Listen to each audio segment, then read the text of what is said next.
مسلسل کوششیں کر رہے تھے. اب آج کے دن ہمیں تذکرہ کرنا ہے چوتھے خلیفہ راشد، داماد رسول، زوج بطول اور مولا کائنات، ولیوں کے سردار، حیدر کرار، شیر خدا، اسد اللہ الغالب، سیدنا علی بن ابی طالب کرم اللہ وجہہ الکریم کے متعلق. عزیزان گرامی، ان کے فضائل و مناقب بے شمار ہیں. صحابہ اکرام رضوان اللہ تعالیٰ علیہم اجمعین میں بہت سے صحابہ ایسے ہیں جنہوں نے ان کی فضیلتیں بیان کی. حتیٰ کہ ابن عساکر کی روایت ہے، میں نے رسول پاک ابن عساکر کی روایت یہ ہے کہ رسول کریم صلی اللہ تعالیٰ علیہ وسلم سے صحابہ کی فضیلت میں جو حدیثیں وارد ہوئی ہیں ان میں سب سے زیادہ حضرت علی کرم اللہ وجہ الکریم کے متعلق نظر آتی ہیں. حضرت علی بن ابی طالب یہ اول اسلام، سب سے پہلے اسلام میں آنے والے ہیں، سابقین اولین میں سے. جب حضور اکرم صلی اللہ تعالیٰ علیہ وسلم لوگوں کو دعوت و تبلیغ پیش فرما رہے تھے مکہ مکرمہ کی وادی میں، اس وقت حضرت علی کرم اللہ وجہ الکریم مشرف اسلام ہو چکے تھے، جبکہ آپ کی عمر صرف 9 سال کی تھی. آپ بچپن سے ہی حضور اکرم صلی اللہ تعالیٰ علیہ وسلم کی تربیت میں رہے. معاملہ یہ ہے کہ حضور کے سگے چچا جناب ابو طالب، ان سے حضور اکرم صلی اللہ علیہ وسلم کا بڑا لگاؤ تھا، قریبی تعلقات. اس کی وجہ ایک یہ بھی تھی کہ جناب ابو طالب حضور صلی اللہ تعالیٰ علیہ وسلم کی ہمیشہ حمایت میں لگے رہتے، مکہ کے کفار و مشرکین کے خلاف کھڑے رہتے، اور ان کی مالی حالت تھوڑی کمزور تھی. کس کی؟ جناب ابو طالب کی، چچا کی. اور اولاد زیادہ تھیں. تو نبی پاک صلی اللہ تعالیٰ علیہ وسلم نے ابو طالب کے یہ کئی بیٹے تھے جناب ابو طالب کے، ان میں سے حضرت علی بن ابی طالب کو حضور نے اپنی گود میں لے لیا کہ ان کی پرورش کی ذمہ داری، ان کی کفالت کا خرچہ ہم اٹھائیں گے. اس اعتبار سے بچپن سے ہی حضرت علی کرم اللہ وجہ الکریم حضور صلی اللہ تعالیٰ علیہ وسلم کی آغوش تربیت میں بڑھے. حضور نے پرورش فرمائی. پیدائش کے واقعات بھی بڑے اہم ہیں. آپ کی والدہ ماجدہ فاطمہ بنت اسد ہیں. یہ اسلام میں پہلی خاتون ہیں جو اللہ رب العزت کی طرف ہجرت کرنے والی. حضرت فاطمہ بنت اسد جو رسول کریم صلی اللہ تعالیٰ علیہ وسلم کی چچی تھیں اور مولا کائنات علی مرتضیٰ رضی اللہ تعالیٰ عنہ کی والدہ تھیں. روایات یہ ملتی ہیں کہ حضرت علی رضی اللہ تعالیٰ عنہ جب پیدا ہوئے تھے تو آپ آنکھیں نہیں کھول رہے تھے، تو لوگوں کو ایک غم بھی تھا کہ بچہ آنکھیں ہی نہیں کھولتا. حضور صلی اللہ تعالیٰ علیہ وسلم کو ایک خبر دی گئی. حضور تشریف لائے اور بچے کو گود میں لیا. حضرت علی بن ابی طالب کرم اللہ وجہ الکریم حضور صلی اللہ تعالیٰ علیہ وسلم سے تقریباً 31 سال بعد، یعنی حضور کی ولادت کے 31 سال بعد آپ پیدا ہوئے ہیں. تو گود میں لیا حضرت علی کو، اور اس کے بعد اپنے منہ سے لعاب پاک نکال کر حضرت علی کے منہ میں انگلی رکھا، اور جیسے ہی حضرت علی کے منہ میں رکھا، وہ اب تک دودھ نہیں پیے تھے اپنی ماں کا، تو حضور صلی اللہ تعالیٰ علیہ وسلم کی انگشت مبارک آتے ہی اس کو چوسنا شروع کیا، اور آنکھیں کھولی تو سب سے پہلے دنیا میں چہرے رسول کو دیکھا. سب سے پہلی غذا آپ کے پیٹ میں جو گئی ہے وہ حضور کا لعاب پاک ہے، اور دنیا میں سب سے پہلی نظر اٹھی ہے تو چہرے رسول. یہ سب سے بڑی فضیلت ہے. اور پھر اس کے بعد حضور صلی اللہ تعالیٰ علیہ وسلم حضرت خدیجہ کے گھر ہی رہتے تھے، اور جب حضور صلی اللہ تعالیٰ علیہ وسلم غار حرا سے گھر تشریف لائے تھے پہلی وحی لے کر، اور پھر گھر میں نمازیں ادا کی جاتی تھی، تو حضرت علی، حضرت خدیجۃ الکبریٰ اور حضور صلی اللہ علیہ وسلم کے پیچھے یہ خود بھی کھڑے ہو کر نمازیں پڑھتے تھے. اور اس کے بعد جب حضور صلی اللہ تعالیٰ علیہ وسلم نے اعلان نبوت فرمایا اور دعوت اسلام لوگوں کو دینا شروع فرمائی، تو سب سے پہلے حضرت علی کرم اللہ وجہ الکریم بچوں میں ایمان لانے والے ہیں۔ وہ واقعہ آپ خود بیان کرتے ہیں کہ حضور مکہ کے سارے لوگوں کو ایک جگہ پر کوہ صفا کے قریب جمع فرمائے تھے، صفا پہاڑی کے پیچھے، اور خاندان کے سارے لوگ موجود تھے، حضور کی پھوپھیاں، حضور کے چچا، جتنے لوگ تھے قریش سب تھے۔ ان کے درمیان جب نبی پاک صلی اللہ تعالیٰ علیہ وسلم نے اپنی نبوت کا اعلان فرمایا اور خدائے واحد کی طرف بلایا، اور پھر اخیر میں یہ ارشاد فرمایا کون ہے جو تم میں سے میری دعوت کو قبول کرے، تو جب حضور یہ فرماتے تو حضرت علی کھڑے ہوتے، یہ کہتے میں کمزور ہوں، پتلی ٹانگوں والا ہوں، آنکھوں میں آشوب چشم ہے، لیکن میں آپ کی دعوت پر لبیک کہتا ہوں۔ حضور صلی اللہ تعالیٰ علیہ وسلم دوبارہ فرماتے کون ہے جو میری دعوت پر لبیک کہے، دین اسلام کی حمایت کے لیے کھڑا ہو۔ دوسری مرتبہ پورا مجمع سناٹے میں تھا، پھر حضرت علی کھڑے ہوتے ہیں، عرض کرتے ہیں میں چھوٹا ہوں عمر میں اور کمزور ہوں، لیکن میں آپ کے دین اسلام کی حمایت کے لیے کھڑا ہوں۔ تیسری مرتبہ حضور نے فرمایا پورے مجمع میں کوئی ہے، تب بھی مولا کائنات علی مرتضیٰ رضی اللہ تعالیٰ عنہ ہی کھڑے ہوئے۔ حضور صلی اللہ تعالیٰ علیہ وسلم نے ان کو گلے لگایا اور دعا کی مولا اس کی ٹانگوں میں اور اس کی بازوؤں میں قوت عطا فرما۔ نبی پاک صلی اللہ تعالیٰ علیہ وسلم کی دعائے پاک کا اثر تھا کہ پھر دنیا نے انہیں پہچانا ہے، اور اس کے بعد پھر صحابہ خود کہتے ہیں حضرت علی کی طاقت کے مثل ہم میں سے کسی کی طاقت نہیں تھی، وہ حیدر کرار شیر خدا بن کر پوری دنیا میں چمکے ہیں۔ یہ رسول اللہ کی دعا تھی۔ پھر جب نبی پاک صلی اللہ تعالیٰ علیہ وسلم ہجرت فرمانے کے لیے ارادہ فرمایا تو اپنے بستر پر کسی کو نہیں، حضرت علی کو سلایا تھا۔ یہ سخت رات تھی، اور انجانے میں اور غلطی میں کفار و مشرکین جو حضور کے قتل کا منصوبہ بنائے ہوئے تھے، گھر میں داخل ہو کر جو سویا ہوتا بستر پر اس کو قتل کر دیتے۔ حضرت علی کرم اللہ وجہ الکریم کو حضور صلی اللہ علیہ وسلم نے اپنے بستر پر سلایا تھا اور کہا تھا میں جا رہا ہوں مدینے، اور صبح ہونے کے بعد میرے پاس جو کفار و مشرکین کی امانتیں ہیں وہ دے کر تم بھی مدینے آ جانا۔ حضرت علی چادر، یمنی چادر تھی ہرے رنگ کی، فرماتے ہیں میں چادر تان کر سو رہا تھا اور پتا تھا کفار و مشرکین حضور کے پورے گھر کا محاصرہ کیے ہوئے، رات کے وقت اندر آ کر کوئی بھی قتل کر سکتا ہے۔ نبی پاک صلی اللہ تعالیٰ علیہ وسلم تو گھر سے نکل کر چلے گئے، حضرت علی آرام سے سوتے رہے۔ فرماتے ہیں ان سے پوچھا تھا کسی نے ہجرت کی رات آپ کس خوف سے سو رہے تھے بستر پر؟ وہ قتل کا بستر تھا۔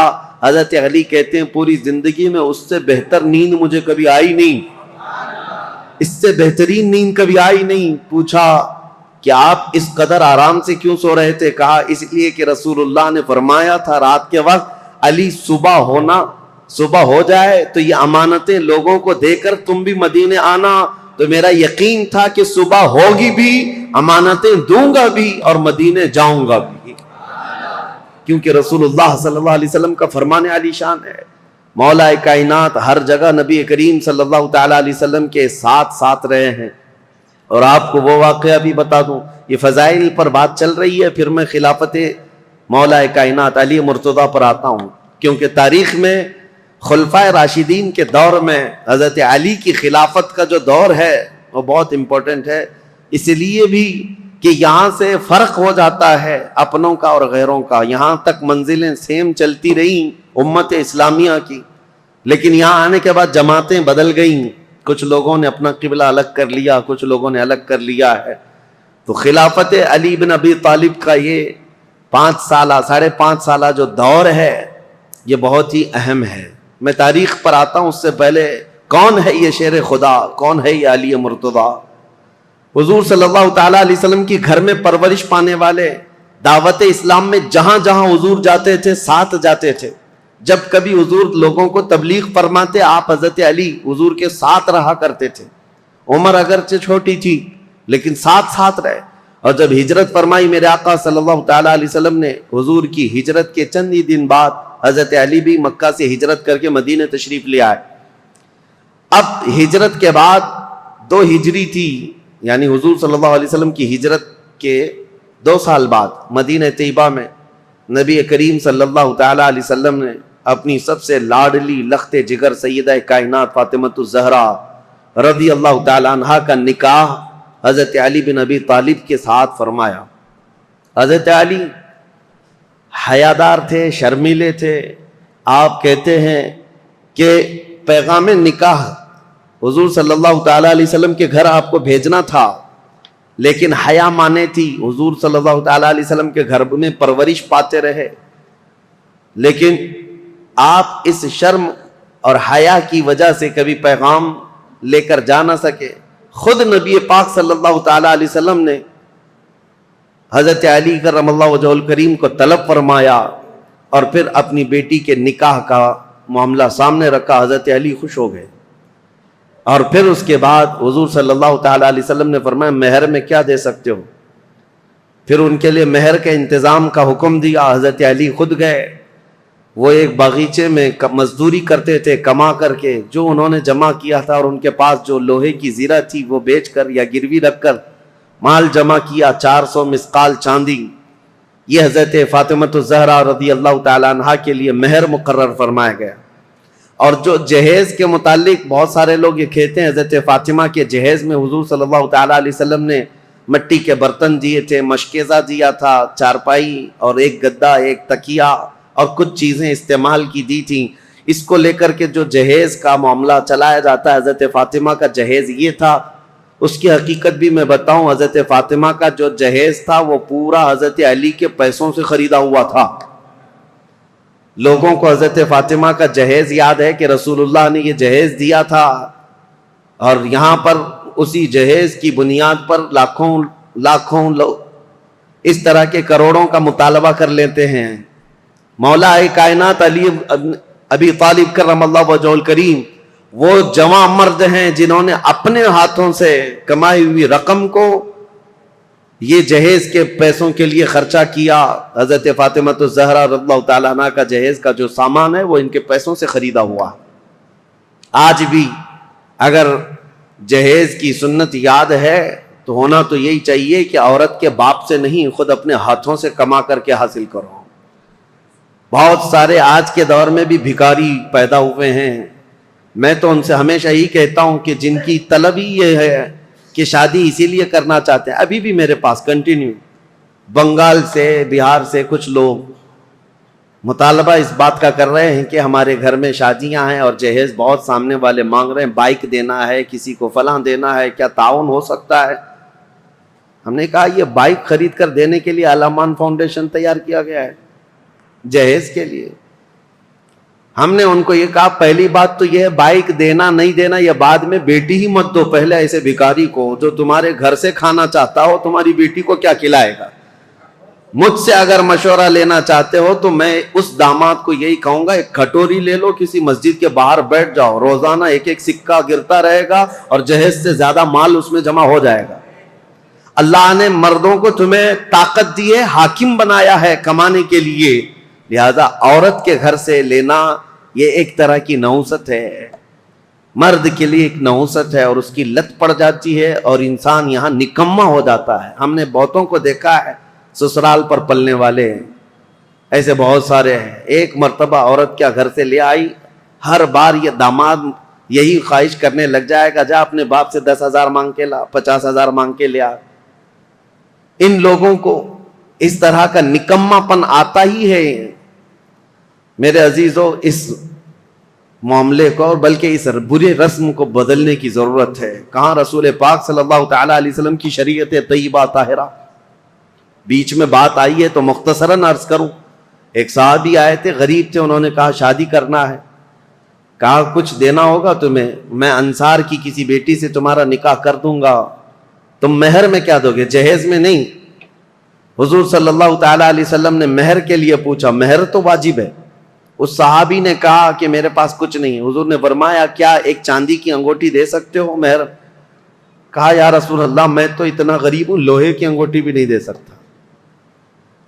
2 دن کے بعد حضور نے انہیں طلب فرمایا، کہا کہ کچھ ہے تمہارے پاس؟ پھر مدینے کے انصار صحابہ میں سے ایک کی بیٹی کو طلب کیا، کہا اس کا نکاح فلاں جوان سے کر دو. انہوں نے کہا حضور آپ کا حکم جو ہوگا. تو اب اس غریب صحابی کا جو مہر ٹھہرا تھا کیا ہے؟ حضور نے فرمایا قرآن کی کوئی سورہ تمہیں یاد ہے؟ اس صحابی نے کہا ہاں مجھے فلاں فلاں سورہ یاد ہے. حضور نے فرمایا جا تو اپنی دلہن کو یہ صورتیں یاد کرا، یہی تیرا مہر ہے۔ نکاح کو آسان کرو، زنا کو مشکل بنا دو، یہ ہماری شریعت ہے۔ یہ نہیں ہے کہ زنا آسان کر دو اور نکاح اتنا بھاری کر دو کہ اس کے لوازمات اتنے بڑھ گئے کہ جوان لوگ آج نکاح کرنے میں گھبرانے لگتے ہیں، اتنا مال کیسے جمع کروں؟ جس کو پوچھو یہی کہتا ہے ابھی سٹینڈ ہونا ہے، مجھے ایسا لگتا ہے ابھی ہوا پہ چل رہا ہے، سب کو سٹینڈ ہونا ہے، ابھی تک سٹینڈ ہوا ہی نہیں۔ چھوڑو ان برے رسم و رواج کو، اصل بات یہ ہے کہ ہم جس ملک میں رہتے ہیں ہندوانہ رسم و رواج ہمارے درمیان آ گئی ہیں، ورنہ عرب میں آپ ہوتے تو پتہ چلتا کہ لڑکیاں مہر کتنا مانگتی ہیں۔ بیچارے عرب لوگ 35-40 سال کے ہو جاتے ہیں، ان کو شادی کرنا مشکل ہو گیا، وہاں الٹا معاملہ ہے، وہاں الٹا معاملہ ہے، لڑکیاں مانگتی ہیں بہت، اور کم سے کم 50,000 ریال جو سعودی کے ہوتے ہیں، یعنی 10-11 لاکھ یا 12 لاکھ مہر میں رکھواتی ہیں۔ یہ وہاں کا مزاج ہے، اور جب ان سے کہا جائے نہیں ہم کو پیسے نہیں دینا پڑتا ہے، لڑکی پیسے دیتی ہے، تو عرب والے کہتے ہیں ہم تو ایسی 4 کرنے کو تیار ہیں فری میں۔ جاؤ کسی بھی ہندوستانی لڑکی کے باپ سے کہو کہ کچھ بھی جہیز مت دینا، کوئی چیز مت دینا، یوں ہی دے دینا، لڑکی ہم بیاہ کر کے لے آئیں گے۔ اسی لیے بہت سارے عرب یہاں سے آ کر کے نکاح کر کے لے جاتے ہیں۔ ابھی ہمارے کئی لوگ ہیں وہ یہ کہنے لگ گئے کہ ہم انڈونیشیا سے شادی کر کے لا رہے ہیں، عرب میں یہ بہت مشکل ہو گیا ہے۔ دونوں نظام غلط ہو گئے ہیں، شریعت مصطفیٰ سے ہٹے ہوئے نظام ہے۔ بات مختصراً اتنی عرض کروں گا، اگر ہمارے لیے آئیڈیل ہے، کوئی نمونہ عمل ہے، تو رسول اللہ صلی اللہ تعالی علیہ وسلم کی بیٹی کی شادی، مولا علی کرم اللہ وجہہ الکریم کی شادی، یہ دیکھنا چاہیے، آپ کو پڑھنا چاہیے کہ ان کی شادی کیسی ہوئی تھی۔ کوئی نوجوان پوچھنے کو تیار نہیں ان کی شادی کیسی ہوئی تھی، کوئی یہ نہیں پوچھتا کہ ان کی شادی کیسی ہوئی، وہ اپنے اعتبار سے شادیاں رچاتا ہے۔ بہرحال سیدنا علی بن ابی طالب رضی اللہ تعالیٰ عنہ جب ہجرت کر کے آئے تھے تو ایک معاملہ اور بھی میں بتا دوں، آپ کی قرابت رسول اللہ کے ساتھ، حضور صلی اللہ تعالیٰ علیہ وسلم ان سے کتنی محبت کرتے۔ جتنے ہجرت کر کے آئے تھے صحابہ وہ مہاجرین ہیں، اور جو مدینے میں تھے وہ انصار۔ ایک انصاری صحابی کو حضور بلاتے اور ایک مہاجر کو، اور دونوں کا ہاتھ پکڑ کر کہتے آج سے تم بھائی بھائی۔ تو یہ عقد مؤاخات میں نے تاریخ میں بتایا تھا، حضور نے ہجرت کے بعد سب سے پہلے کام یہ فرمایا تھا، بھائی چارگی قائم کر دی تھی۔ تو یہ زبانی نہیں بلکہ وہ صحابہ حقیقت میں پوری زندگی میں ان کو بھائی بنا کر رہتے تھے، حتیٰ کہ اپنی جائیدادوں میں بھی ان کو حصہ دیا ہے حضور نے، جن کو بھائی بنایا۔ تو یہ عقد مؤاخات چل رہا تھا، ایک انصار ایک مہاجر، ایک انصار ایک مہاجر، سب کی جوڑیاں بن گئی مدینے میں۔ اور جب یہ عقد مؤاخات ختم ہوا تو حضرت علی اکیلے بچ گئے، ان کے لیے کوئی انصار جوڑی کے لیے بچا ہی نہیں تھا۔ حضور نے سب کی جوڑیاں بنا دی، فلاں مہاجر کا فلاں انصار بھائی ہے۔ لیکن حضرت علی غمگین ہو گئے، کہا یا رسول اللہ صلی اللہ تعالیٰ علیہ وسلم میں اخیر میں تنہا رہ گیا، میرے لیے کوئی انصاری صحابی بھائی بننے کو تیار نہیں، یا بھائی نہ بن سکا۔ نبی پاک صلی اللہ تعالیٰ علیہ وسلم نے حضرت علی سے کہا یا علی انت اخی فی الدنیا والآخرہ، کیا تو اس بات پر راضی نہیں دنیا میں بھی اور آخرت میں تو میرا بھائی ہے؟ انصار اور مہاجرین آپس میں بھائی ہیں، لیکن رسول اللہ نے حضرت علی کو اپنا بھائی کہا، اخی رسول اللہ۔ وہ حضور صلی اللہ تعالیٰ علیہ وسلم کے رشتے میں بھی بھائی تھے، اور یہ عقد مؤاخات جو مدینے میں ہوئی اس میں بھی حضور کے بھائی بنے۔ نبی کریم صلی اللہ تعالیٰ علیہ وسلم کی قرابت ایسی تھی، ایک مرتبہ یمن بھیج رہے تھے حضور ان کو وہاں کا قاضی بنا کر، تو جا رہے تھے تو حضور صلی اللہ علیہ وسلم سے عرض کیا یا رسول اللہ عمر چھوٹی ہے، مقدمات نئے نئے آتے ہیں، فیصلہ کرنا میرے لیے مشکل ہو جائے گا، میں کیسے جاؤں؟ ایک نئی وادی، نئے لوگ، نیا مزاج، نیا موسم۔ نبی پاک صلی اللہ تعالیٰ علیہ وسلم نے ان کے سینے پر ہاتھ مارا اور کہا مجھے تم پر پورا یقین ہے، جو بھی کرو گے تم اللہ اس کے رسول کی رضا کے مطابق کرو گے۔ اور اس کے بعد مولا کائنات علی بن ابی طالب کرم اللہ وجہہ الکریم فیصلوں میں اس قدر ماہر ہو گئے کہ پورے مدینے کے صحابہ کہتے ہیں ہم سے چھوٹی بھی چیز کوئی ہوتی تو ہم یہی کہتے کہ حضرت علی کے پاس لے چلو۔ حتیٰ کہ جب حضرت عمر فاروق کا دور آیا، حضرت عمر فاروق جب کبھی کوئی مقدمہ آتا تو مجلس میں پہلے پوچھتے علی ہے کہ نہیں ہے، مقدمہ بعد میں سنتے، پہلے پوچھتے علی ہے یا نہیں۔ حضرت علی اگر نہیں ہوتے مجلس میں، حضرت عمر کہتے علی کو آنے دو، اس کے بعد مقدمہ سنا جائے گا، اور وہ خود کہتے ہیں میں اس مجلس سے پناہ مانگتا ہوں جس میں علی بن ابی طالب نہ ہو۔ یہ حضرت عمر فاروق رضی اللہ تعالیٰ عنہ، فیصلہ لینے میں حضرت علی کرم اللہ وجہہ الکریم کی یہ مہارت تھی، یہ رسول اللہ کے صرف دست مبارکہ کی بات تھی۔ حضور نے ان کے سینے پر مار کر کہا تھا کہ تم اللہ اس کے رسول کی رضا کے مطابق فیصلے کرو گے۔ پھر ایک مرتبہ حضور صلی اللہ تعالیٰ علیہ وسلم جنگ تبوک میں جا رہے تھے، تو اس وقت حضرت علی اس جنگ میں شریک نہیں، آپ کو مدینے کا حاکم بنایا گیا تھا، کیونکہ جب بھی جنگ میں جاتے تھے تو مدینے میں کسی کو امیر بنا کر جاتے تھے، کیونکہ مدینہ طیبہ میں جو بچے، بوڑھے اور خواتین جو جہاد میں شریک نہیں ہیں، ان کی نگرانی کے لیے بھی کوئی ہونا تھا۔ تو اس بار حضرت علی کی باری آئی، حضرت علی کو بنایا گیا کہ تم حضور صلی اللہ تعالیٰ علیہ وسلم کی غیر موجودگی میں مدینے کے والی ہو، مدینے کے حاکم ہو۔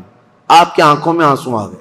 یہ وہ علی بن ابی طالب ہیں جو بدر میں شریک ہیں، احد میں شریک ہیں، خندق میں شریک ہیں، ہر جنگ میں شرکت کی ہے، اور یہ جنگ تبوک میں جانے سے آپ کو روکا گیا تو آئے، کہا یا رسول اللہ صلی اللہ تعالیٰ علیہ وسلم، کیا مجھے بچوں اور عورتوں پر حاکم بنا کر آپ جا رہے ہیں؟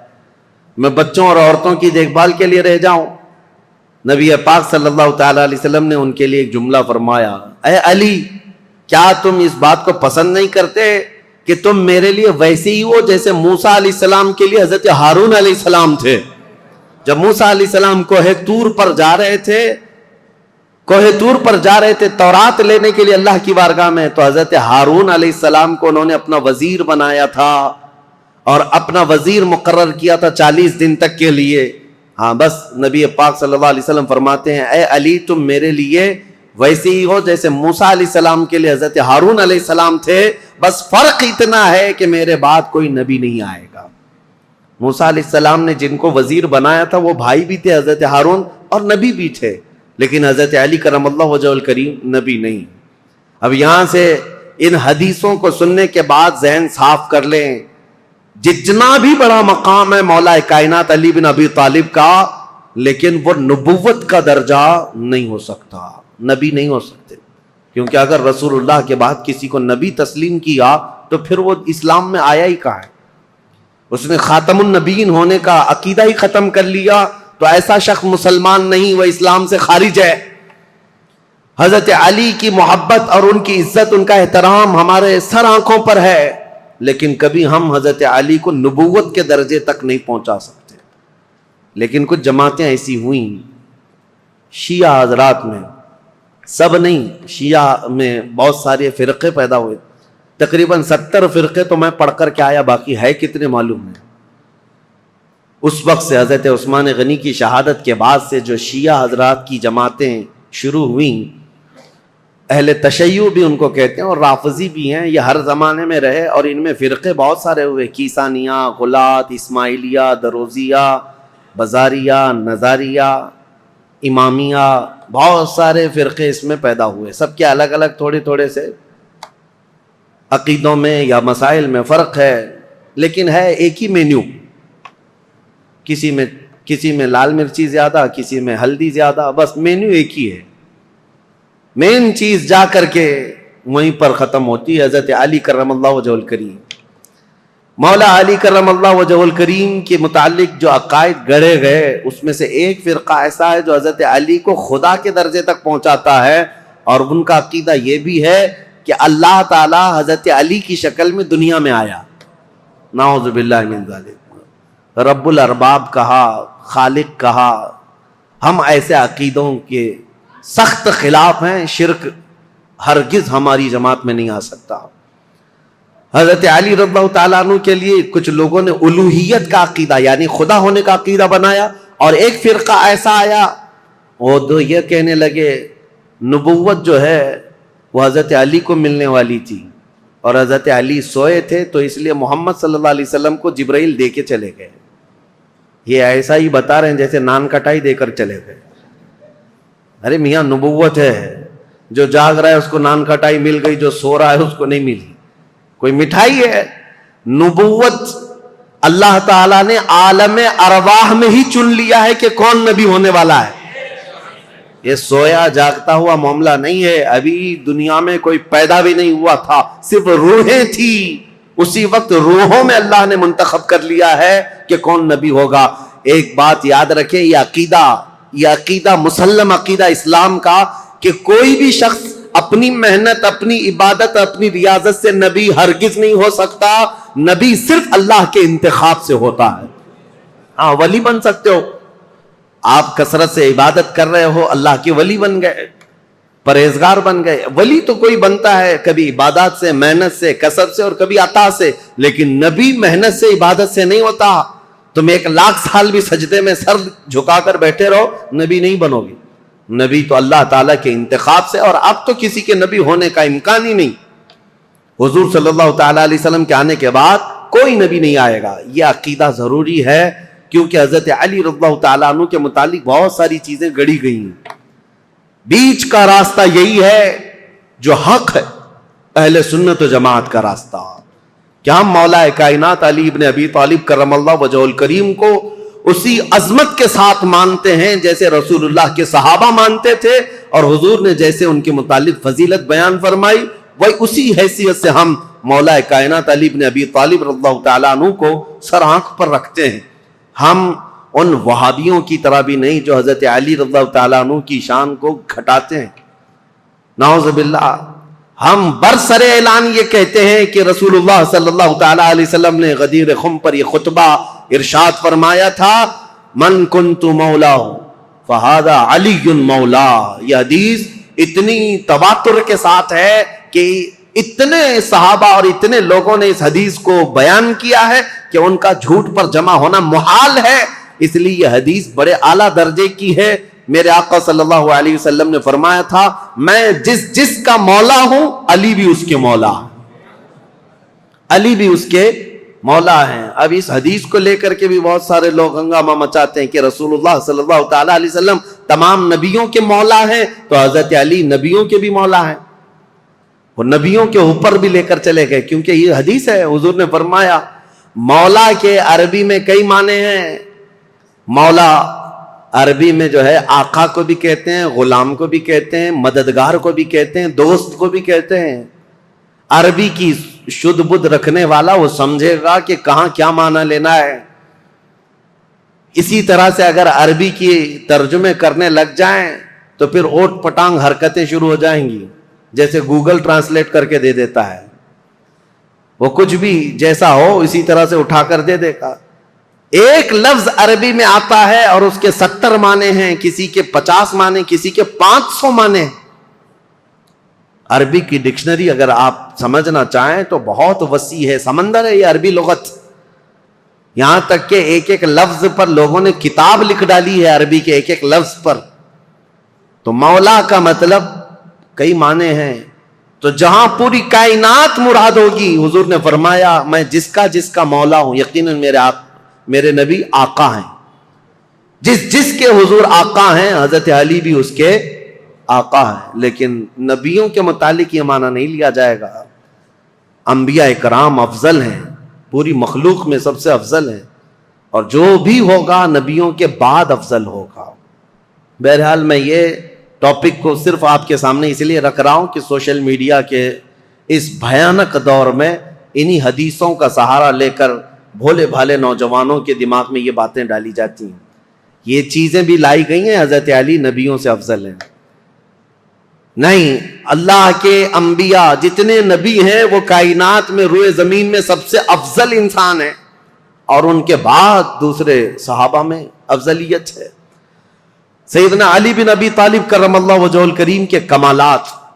اب میں آپ کو کیا بتاؤں کہ قرآن پاک کی جو آیت میں نے پڑھی ہے, محمد الرسول اللہ والذین معہ اشداء علی الکفار رحماء بینہم تراہم رکعا سجدا, ان میں یہ چاروں خلفائے راشدین کا ذکر آ گیا ہے. یعنی مفسرین یہ فرماتے ہیں اس آیت میں حضرت علی رضی اللہ تعالیٰ عنہ کا ذکر بھی ہے. اور ابن عساکر نے تو یہ روایت کیا ہے کہ قرآن کی تقریباً 300 آیتیں ایسی ہیں جس میں حضرت علی رضی اللہ تعالیٰ عنہ کی فضیلت ثابت ہوتی ہے. اتنی بڑی بات ہے یہ. مولا علی کرم اللہ وجہ الکریم کے فضائل و مناقب بے شمار ہیں. اب ان کا دور کیسے آیا، ان کی فضیلتیں آپ سنتے رہتے ہیں، اور سچ فرمایا شاعر نے ان کی فضیلت میں ایک جملہ کافی ہے: شاہ مرداں شیر یزداں قوت پروردگار، لا فتح الا علی لا سیف الا ذوالفقار. فارسی کا یہ لفظ ہے، فارسی کا یہ شعر ہے جس میں شاعر یہ کہتا ہے شاہ مرداں یعنی انسانوں کا کوئی بادشاہ ہے تو مولا کائنات علی بن ابی طالب ہے، شیر یزداں اللہ کا کوئی شیر ہے تو علی بن ابی طالب ہے. قوت پروردگار، دنیا میں اگر کسی کے پاس رب تبارک و تعالیٰ کی عطا کی ہوئی طاقت ہے، مظہر ہے کوئی، تو علی بن ابی طالب کو دیکھا جائے. لا فتح الا علی، شاعر یہ کہتا ہے حقیقت میں جوان کہلانے کے لائق کوئی ہے تو ابو طالب کا بیٹا علی ہے، اور پھر اگر تلوار کسی کی ذکر کرنے کے لائق ہے تو وہ ذوالفقار حیدری علی کی تلوار ہے. یہ ان کی تعریف میں کل ملا کر کے یہ جو جملے ہیں سب اس میں جمع ہو گئے. حضرت علی بن ابی طالب رضی اللہ تعالیٰ عنہ جنگ بدر میں جو کردار ادا کیے ہیں وہ بیان سے باہر ہے. جتنے لوگوں پر آپ بڑھ چڑھ کر کے حملہ کرتے رہے کفار و مشرکین، جوانی کے عالم میں حضرت علی رضی اللہ تعالیٰ عنہ کے متعلق بیان کیا، بہت ہٹا کٹا جسم تھا، بہت توانا تھے طاقت سے، کافی بھاری آپ کا پیٹ تھا، اور لوہے کا خود پہننے کی وجہ سے ہمیشہ تو سر کے بال نکل گئے تھے. اتنی جنگوں میں شرکت فرماتے رہے، لوہے کی وہ ٹوپی ہوا کرتی تھی. اور وہ وقت آپ یاد کریں 7 ہجری جب رسول کریم صلی اللہ تعالیٰ علیہ وسلم صحابہ کو لے کر خیبر نکلے تھے. تقریباً مدینے سے 200 کلومیٹر دور یہ خیبر کی وادی ہے جہاں یہودیوں نے اپنا اڈا بنا لیا تھا، اور مسلمانوں کے خلاف روزانہ نت نئے فتنے وہاں سے نکلتے تھے اور منصوبے بنائے جاتے تھے حضور کے خلاف، مدینے کے خلاف، اور مکہ کے مشرکین بھی اس میں حصہ لیتے تھے. نبی کریم صلی اللہ تعالیٰ علیہ وسلم کو خبر یہ ہوئی کہ خیبر کے یہودی ایک جنگ کرنے کے لیے آ رہے ہیں مدینے، اور انہوں نے مکہ کے کافروں کو بھی بلا لیا ہے، نجد کے کافروں کو بھی بلا لیا ہے، سب کو جمع کر کے دعوت دی ہے. حضور کو جیسی یہ خبر ملی، ابھی یہودی خیبر سے نکلتے کیا رسول اللہ خود صحابہ کے ساتھ خیبر پہنچ گئے. اور میں نے یہ خیبر کی تفصیلی جنگ کا بیان آپ کے سامنے پیش کر چکا ہوں جمعہ میں، جیسے سیرت مصطفیٰ کا جو درس کنٹینیو چلتا ہے اس میں جنگ خیبر میں نے بیان کیا ہے. یہ سخت قسم کی جنگ تھی. یہودی بڑے بڑے قلعوں میں وہاں پر محفوظ رہتے تھے، اتنے بڑے قلعے تھے ان کے، آج تک وہ موجود ہیں. 1400 سال کے بعد آج بھی وہ قلعے وہاں پر ویسی ہیں. ان یہودیوں کی پناہ گاہ تھی، اس میں بیٹھ کر کے حملے کرتے تھے، اور ان کا یقین تھا یہ کہ ان قلعوں کو کوئی عبور نہیں کر سکتا. جب صحابہ وہاں پہنچے تھے یہودیوں کی حالت خراب تھی، اور ان کے ہاں ایک مرحب نامی شخص تھا جس کا دعویٰ تھا وہ 1000 آدمیوں سے اکیلا لڑ سکتا ہے، 1000 انسانوں سے اکیلا لڑ سکتا ہے. خیبر میں چھوٹی چھوٹی جنگیں ہوئی، وہاں کے جتنے قلعے تھے وہ صحابہ جب فتح کرنے لگ گئے تو آخری جو ان کا قلعہ تھا مرحب، جس کے انتظام پر لگا رہتا تھا، یہودیوں نے اس کو اتارا تھا مرحب کو، کہ اب آخر میں اب تمہاری باری ہے، اگر تم نہیں بچا پائے ان مسلمانوں سے تو ہمیں کوئی نہیں بچا پائے. مرحب مسلمانوں سے جنگ کرنے کو اپنی توہین سمجھتا تھا کہ یہ چھوٹے بادیہ نشین لوگ ہیں، کھجور کھا کر زندگی گزارتے ہیں، پیون لگے کپڑے پہنتے ہیں، ان کے پیروں میں چپل تک نہیں ہوتی، یہ ہم سے جنگ کرنے آئے ہیں. بڑے تحقیر سے حقارت سے دیکھا کرتا. لیکن اب حالات ایسے تھے کہ یہ پورے مسلمان گردنوں پر سوار ہو کر کھڑے تھے، اب تو ڈیفنس کرنا ہی تھا. مرحب جب اپنے قلعے سے باہر آیا تو یہ سخت قسم کی جنگ تاریخ اسلام میں لکھی گئی ہے، کیونکہ خیبر فتح ہونے کے بعد ہی سارے فتوحات کا دروازہ کھل گیا ہے اسلام کے لیے. ساری فتحیں جتنی ہوئی یہ خیبر کے بعد، فتوحات کا دروازہ کھل گیا تھا جو رکنے کا نام نہیں لیتا. تو جیسے ہی مرحب سامنے آیا تو اس نے پکار کر کے یہ کہا شعر پڑھتے ہوئے کہ تمہیں پتہ ہے کہ خیبر پورا مجھے پہچانتا ہے، یہاں کے در و دیوار سے پوچھو کہ مرحب کس کا نام ہے. مرحب کی آواز سے اور اس کے چلنے پھرنے سے یہاں کے پتھر بھی کانپتے ہیں. وہ رجزی اشعار پڑھ رہا تھا. تو حضرت علی کرم اللہ وجہہ الکریم اس جنگ میں کیسے شریک ہوئے تھے؟ یہ 3 دن تک کنٹینیو چل رہی تھی. صحابہ کو فتح نہیں مل رہی تھی. کچھ صحابہ شہید بھی ہو گئے تھے. اور رات کے وقت رسول کریم صلی اللہ تعالی علیہ وسلم بیٹھے اور کہا کل کی صبح ہونے دو, میرے ہاتھ میں جو پرچم ہے میں ایسے کو دوں گا جس کو اللہ اس کے رسول بے حد چاہتے ہیں. اور اللہ تعالیٰ نے اس کے ہاتھ میں یہ فتح رکھی ہے. صحابہ کہتے ہیں پوری رات ہم نہیں سوئے. حضور نے جو یہ بشارت دی تھی اس میں بشارتیں کیا کہتی ہیں؟ ایک تو یہ تھی کہ قلعہ اس کے ہاتھ فتح ہوگا, دوسرا یہ کہ اللہ اس کو اور اس کے رسول بے حد اسے چاہتے ہیں. حضرت عمر کہتے ہیں ہمیں غالب گمان یہی رہتا تھا کہ شاید جھنڈا ہمارے ہاتھ میں آئے گا. صبح اسی طرح رات کروٹ لے کر صحابہ نے گزاری تھی کہ ہمارا نام آ جائے گا. جیسی صبح ہوئی نبی کریم صلی اللہ تعالیٰ علیہ وسلم نے صحابہ کی جماعت کو جمع کیا. سب گردنیں اٹھا کر حضور کو دیکھ رہے تھے کہ یہ جھنڈا کس کے ہاتھ میں ہوگا. پھر رسول کریم صلی اللہ تعالیٰ علیہ وسلم نے پکار کر کہا علی بن ابی طالب کہاں ہے؟ اس جماعت میں وہ تھے ہی نہیں. وہ صحابہ کیونکہ اس وقت وہ بیمار تھے, بخار بھی سخت تھا. حضور صلی اللہ تعالیٰ علیہ وسلم سے عرض کیا یا رسول اللہ صلی اللہ علیہ وسلم ان کی آنکھوں میں آشوب آیا ہے, جو لال ہو جاتی ہیں آنکھیں, تو آنکھیں لال ہو گئی ہیں اور بخار زدہ ہیں. حضور نے فرمایا اسی حالت میں ان کو لے کے آؤ. بستر سے اٹھا کر حضرت علی کو لایا گیا. آنکھوں سے پانی بہ رہا تھا. نبی کریم صلی اللہ تعالیٰ علیہ وسلم نے اپنا لعاب پاک ان کی آنکھوں پہ لگایا. حضرت علی کہتے ہیں میری آنکھیں اخیر زمانے تک اتنی تیز نظر آتے تھا جس کا کوئی اندازہ نہیں کر سکتا. حضرت علی رضی اللہ تعالیٰ عنہ کے ہاتھ میں حضور نے جھنڈا دیا اور کہا جاؤ اللہ اس کے رسول تمہیں بے حد چاہتے ہیں اور یہ فتح تمہارے نام رکھی ہے. سارے صحابہ کہتے ہیں حضرت علی کو دیکھ کر ہم رشک کرتے تھے کہ کیا مقام پایا علی بن ابی طالب نے. اس وقت ان کی جوانی کا ہی وقت تھا اور جب وہ جھنڈا ہاتھ میں لے کر کے آئے تھے یہ مقابلہ مرحب سے ہونا تھا. جو 1000 انسانوں سے تنہا لڑ سکتا تھا, اکیلا لڑنے کی طاقت رکھتا, جب وہ رجزی اشعار پڑھ رہا تھا. جانتے ہو قلعوں کی دیواروں سے پوچھو مرحب کس کا نام ہے, یہاں کے پتھر میرے چلنے پھرنے سے کانپ جایا کرتے ہیں. پھر حضرت علی آگے آئے, پوچھا مرحب نے تم کون ہو؟ حضرت علی نے کہا انا الذی سمتنی امی حیدرا, میں وہ ہوں کہ میری ماں نے میرا نام حیدر رکھا ہے. حیدر کا مطلب جانتے ہو؟ حیدر کا مطلب جنگل میں, گھنے جنگلات میں اپنے پیر پھیلائے ہوئے نہایت ہی سخت قسم کا چہرہ لے کر کے بھوکا پلٹوار کرنے والا وہ شیر بپر جس کو دیکھ کر کے پورے جنگل میں ہیبت طاری ہوتی ہے, اس کو عربی میں حیدر کہا جاتا ہے. حضرت علی کہتے ہیں عربی جاننے والے سمجھ سکتے تھے. انہوں نے رجزی اشعار میں حضرت علی نے صرف اتنا کہا انا الذی سمتنی امی حیدرا, میں تو وہ ہوں کہ میری ماں نے میرا نام حیدر رکھا ہے. مرحب نے کہا تجھ جیسے چھوٹے لڑکے سے میں مقابلہ کرنے کو اپنی توہین سمجھتا ہوں, میں توہین سمجھتا ہوں. حضرت علی نے کہا رسول کریم صلی اللہ تعالی علیہ وسلم کی جماعت سے ہوں, پہلے مجھ سے مقابلہ کر لو, بعد میں بڑے تمہارے مقابل میں آ جائیں گے.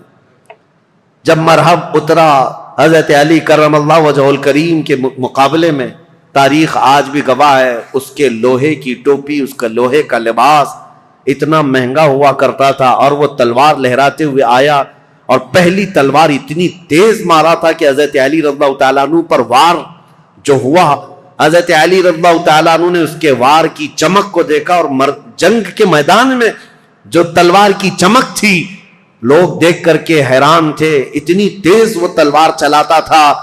تو صحابہ کہتے ہیں ہمیں خوف ہو گیا, ڈر ہو گیا کہ علی بن ابی طالب گھوڑے پر ہے, ایک ہی بار اس نے ایسا کیا ہے کہ اس کی آواز فضا میں گونج رہی ہے, علی کا کیا ہوگا. حضرت علی رضی اللہ تعالیٰ عنہ بالکل بے خوف تھے. اللہ کے شیروں کو آتی نہیں روباہی, اللہ کا جو شیر ہوتا ہے وہ لومڑی کبھی بنی نہیں سکتا. مولا کائنات علی بن ابی طالب نے اس کے 2 وار کے بعد اپنا جو پہلا وار مارا, صحابہ کہتے ہیں حضرت علی کی 2 دھاری تلوار تھی, مرحب کے سر پر لگی اور اس کے لوہے کی ٹوپی کو کاٹتے ہوئے مرحب کے سینے تک آ گئی. ایک ہی وار میں مرحب کو زمین پر ٹھنڈا کر دیا تھا. فاتح خیبر حضرت علی رضی اللہ تعالیٰ عنہ ایک ہی بار میں مرحب کو ٹھنڈا کیا، اور اس کے بعد اسی کے اشعار حضرت علی نے پڑھ کر لوگوں کو سنایا، اے لوگوں سنو، یہ جو ٹھنڈا ہوا ہے جسم، یہ وہی ہے جس کی چلنے پھرنے کی آواز پتھر سنا کرتے تھے، دیوار سنا کرتے تھے۔ اب اس خیبر کے قلعے کے در و دیوار بھی جانیں گے کہ جس سے وہ ہیبت کھاتے تھے اس کو زمین پر کس نے مار گرایا۔ پھر حضرت علی نے کہا، اے یہودیوں، آج کے بعد سے خیبر کے ہر قلعے سے آواز آئے گی کہ کوئی آیا تھا جس کا نام اس کی ماں نے حیدر رکھا تھا۔ عزیزان گرامی، یہ تاریخ کی سچائیاں اس لیے میں عرض کر رہا ہوں۔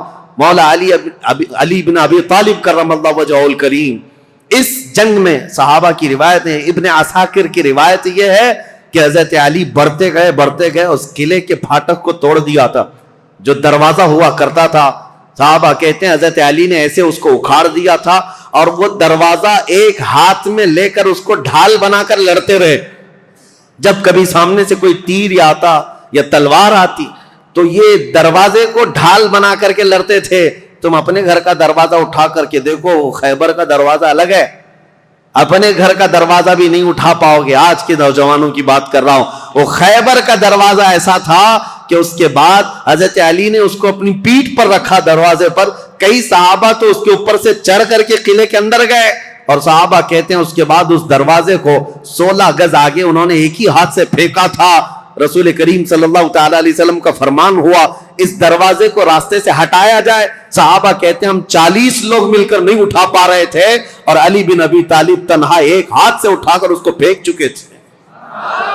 لا فتح الا علی، لا سیف الا ذوالفقار۔ یہ شجاعت، یہ جمع مردی اللہ کے شیر کو اللہ نے عطا کی ہے، قوت پروردگار۔ میرے عزیزوں، ان کے فضائل، ان کے مناقب، ان کے کمالات بیان سے باہر ہیں، لیکن اب خلافت کا دور شروع ہے، اسی لیے کہ ہم تاریخ بیان کر رہے ہیں۔ فضیلتیں ہر سال آپ سنتے رہتے ہیں، اور اس سال ظاہر سی بات ہے میں جو ٹاپک لے کر کے چل رہا ہوں وہ تاریخ اسلام ہے۔ ہر بچے کو، ہر جوان کو تاریخ یاد رکھنا بہت ضروری ہے، اور اگر اپنی تاریخ سے تم بے بہرا ہو تو دنیا جو پٹی پڑھائے گی وہ صحیح سمجھنے لگ جاؤ کہ آج حالات یہی ہیں۔ تم خالی کورے کاغذ لے کر کے بیٹھے ہو، سوشل میڈیا میں کوئی آیا، نئی بات بولا، کہا ہاں یہ تو بالکل نہیں لگ رہی ہے، نہیں کچھ نہیں، 1400 سال پرانی ہے، تم کورے تھے، تم نے پڑھا ہی کہاں تھا۔ اس لیے تاریخ کی سچائیاں اگر تمہیں یاد نہ ہو تو اگلا دور جو آنے والا ہے اور بھی بہت ڈینجر ہے، بہت سخت ہے۔ آپ کو پتا ہے یہ ظالمانہ حکومتیں جو ہمارے سر پر آج منڈلا رہی ہیں، یہ دجالی نظام جو پیدا ہو چکا ہے، یہاں سب چیزوں پر اٹیک ہے۔ آپ یہ مت سمجھنا کہ یہ صرف ہماری مسجدیں گرا رہے ہیں یا ہماری خانقاہوں کو پامال کر رہے ہیں، بلکہ ماسٹر پلاننگ کے ساتھ تمہاری نسلوں کی تباہی کا انتظام ہو چکا ہے۔ ماسٹر پلاننگ کے اعتبار سے ایسے کہ یہاں پر باضابطہ ایجوکیشن منسٹر اسی کو بنایا جاتا ہے جو سخت قسم کا تعصب پسند ہو، تمہاری تاریخ کو توڑ مروڑ کر کے تمہارے اسکول کے سلیبس میں ایسی چیزیں ڈال دے کہ بچہ کچے دماغ میں پڑھتے پڑھتے یہی سمجھ جائے۔ آج حالات ایسی ہی ہیں۔ 10-20 سال پہلے جا کر کے آپ اسکول کے نصاب سلیبس کی کتابیں اٹھا کر کے پڑھیں، اس میں حضور صلی اللہ علیہ وسلم کے نام پر چیپٹر ہوا کرتا، صحابہ اکرام کے، حضرت عمر فاروق کے نام پر چیپٹر ہوا کرتا تھا، کوئی نہ کوئی ٹیکسٹ بک میں آپ کو مل جائے گا۔ آج تو ہے ہی نہیں۔ تاریخ اسلام کی یہ سچائیاں، نہ اورنگزیب آئیں گے، نہ شہاب الدین غوری آئیں گے، تاریخ کو مٹا کر کے پتہ نہیں کون کون سے پہاڑی چوہوں کو لا کر رکھا ہے، سب طرح سے بدل کر کے، اس طرح کہ تعصب کی اینک ایسی پہن رکھی ہے انہوں نے کہ تمہارے بچوں میں یہ زہر پھیلتا جائے اور بچے تمہاری تاریخ سے بے بہرا ہو جائیں۔ آج اے نوجوانوں، اگر دنیا تمہاری تاریخ مٹانے کی کوشش کر رہی ہے تو اس وقت تمہاری ذمہ داری ہے۔ میں رشیا کی ایک چھوٹی سی کنٹری جہاں قرآن پر پابندی لگا کر تقریباً 70 سال گزر چکے تھے، 60 یا 70 سال، سوویت یونین کی لڑائیوں میں، اس سے پہلے جو وہاں کے حالات تھے، مارکسزم، لینن کا جو انقلاب آیا تھا، ریولیوشن، کچھ ممالک ایسے سخت اسٹرگل کر چکے ہیں، مسلمانوں کی اذانیں بھی بنتی، قرآن پر پابندی ایسی لگی تھی۔ ایک ہمارے اس تاریخ کو بیان کرنے والے ایک عالم دین ہے، انہوں نے کہا کہ اس ملک میں جانا ہوا تھا مسجد نام کی کوئی چیز ہی نہیں تھی. ایک جگہ گئے بازار میں تو لوگوں سے معلوم کیا کہ آج جمعہ ہے, کہیں نماز ہے. تو دکان میں بیٹھا ہوا آدمی ہاتھ پکڑ کر لے گیا, ایک دروازہ کھولا, اس دروازے کے اندر دروازہ, اس کے بعد جانے کے بعد ایک کمرہ ہے, وہاں پر کچھ لوگ نماز پڑھ رہے ہیں. کہا یہاں سخت پابندی ہے, کھلے عام نماز نہیں پڑھ سکتے. نماز پڑھنے کے بعد علاقے کے لوگوں سے, اس عالم دین ہندوستانی تھے, مل کر کے انہوں نے کہا مسلمانوں پر اتنی سخت پابندیاں ہیں لیکن ہیں مسلمان اب تک, نماز تو پڑھ رہے ہیں تم لوگ چھپ کر ہی صحیح. انہوں نے کہا نماز ہی نہیں. ایک بچے کو انہوں نے سامنے کیا, ایک بچہ تھا تقریباً وہ 12 یا 13 سال کا. کہا یہ قرآن پڑھ سکتا ہے؟ تو وہ ہنسنے لگے. کہا قرآن پڑھ نہیں سکتا بلکہ یہ پورا حافظ قرآن ہے. یہ عالم دین کہتے ہیں میں اس کو جگہ جگہ سے قرآن پوچھتا رہا اور وہ قرآن زبانی سناتا رہا. ایسی جگہ پر جہاں اذان پر پابندی ہو, جہاں قرآن رکھ نہیں سکتے, ایک بچہ حافظ قرآن ہے.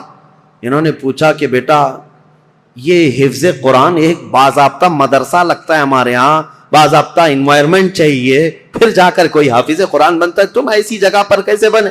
وہ کہتا ہے بس میں اپنی دادی سے سن سن کر حافظ قرآن بناؤں, میری دادی حافظ قرآن ہے. میں یہ مثال صرف اس لیے دینا چاہتا ہوں, اسلام پر چاہے جیسے ہی سخت حالات آ جائیں, اسلامی سپاہیوں نے اپنے بچوں میں اسلام نسل کرنے کا جب بیڑا اٹھا لیا ہے, دنیا کی عظیم طاقتیں بھی اسلام کو کچھ نہ کر سکی. آج وہ ذمہ داری تمہیں اٹھانے کی ضرورت ہے. تم یہ مت دیکھو کہ کہاں کیا بدلا جا رہا ہے سوشل میڈیا پر اور یا اسکولوں کے نصاب میں, سیلیبس میں اور فلموں میں, جو ہمیں فلما کر کے دکھایا جا رہا ہے.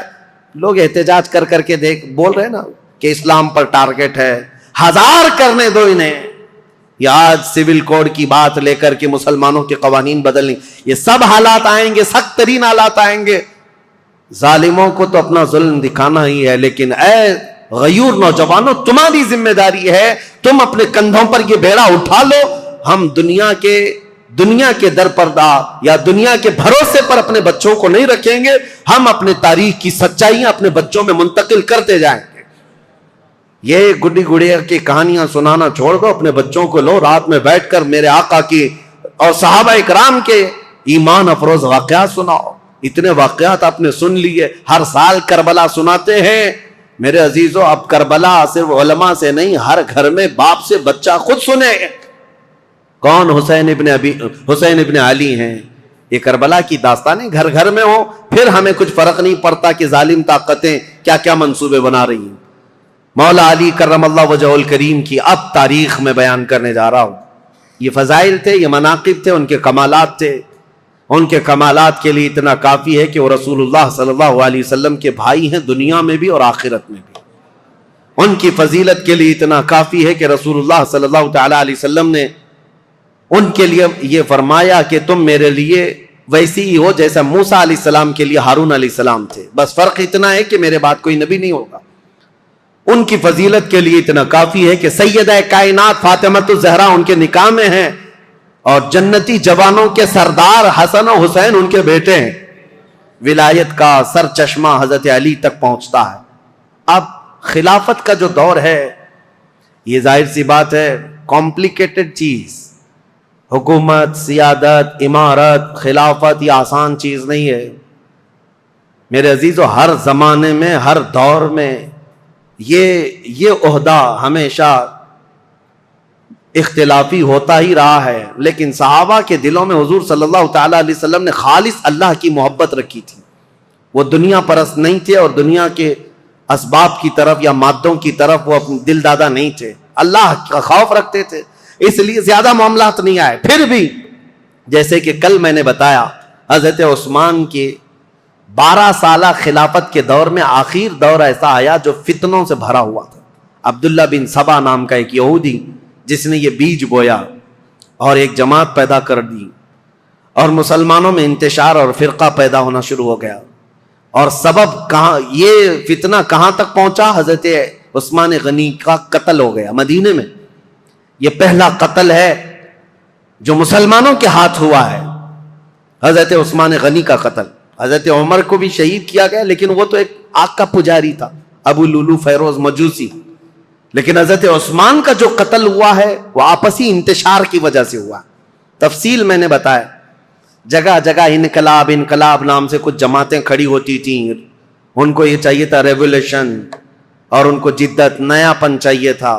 حضرت عثمان کا خلافت کا زمانہ 12 سال ہو رہا تھا, اور یہ وقت یہاں تک آ پہنچا کہ مدینے میں پہنچ کر کے ان سبائیوں نے, مصر کے رہنے والے بلوائیوں نے حضرت عثمان کا قتل کر دیا.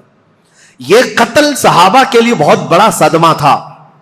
جتنے بڑے صحابہ تھے اس قتل کے خلاف تھے.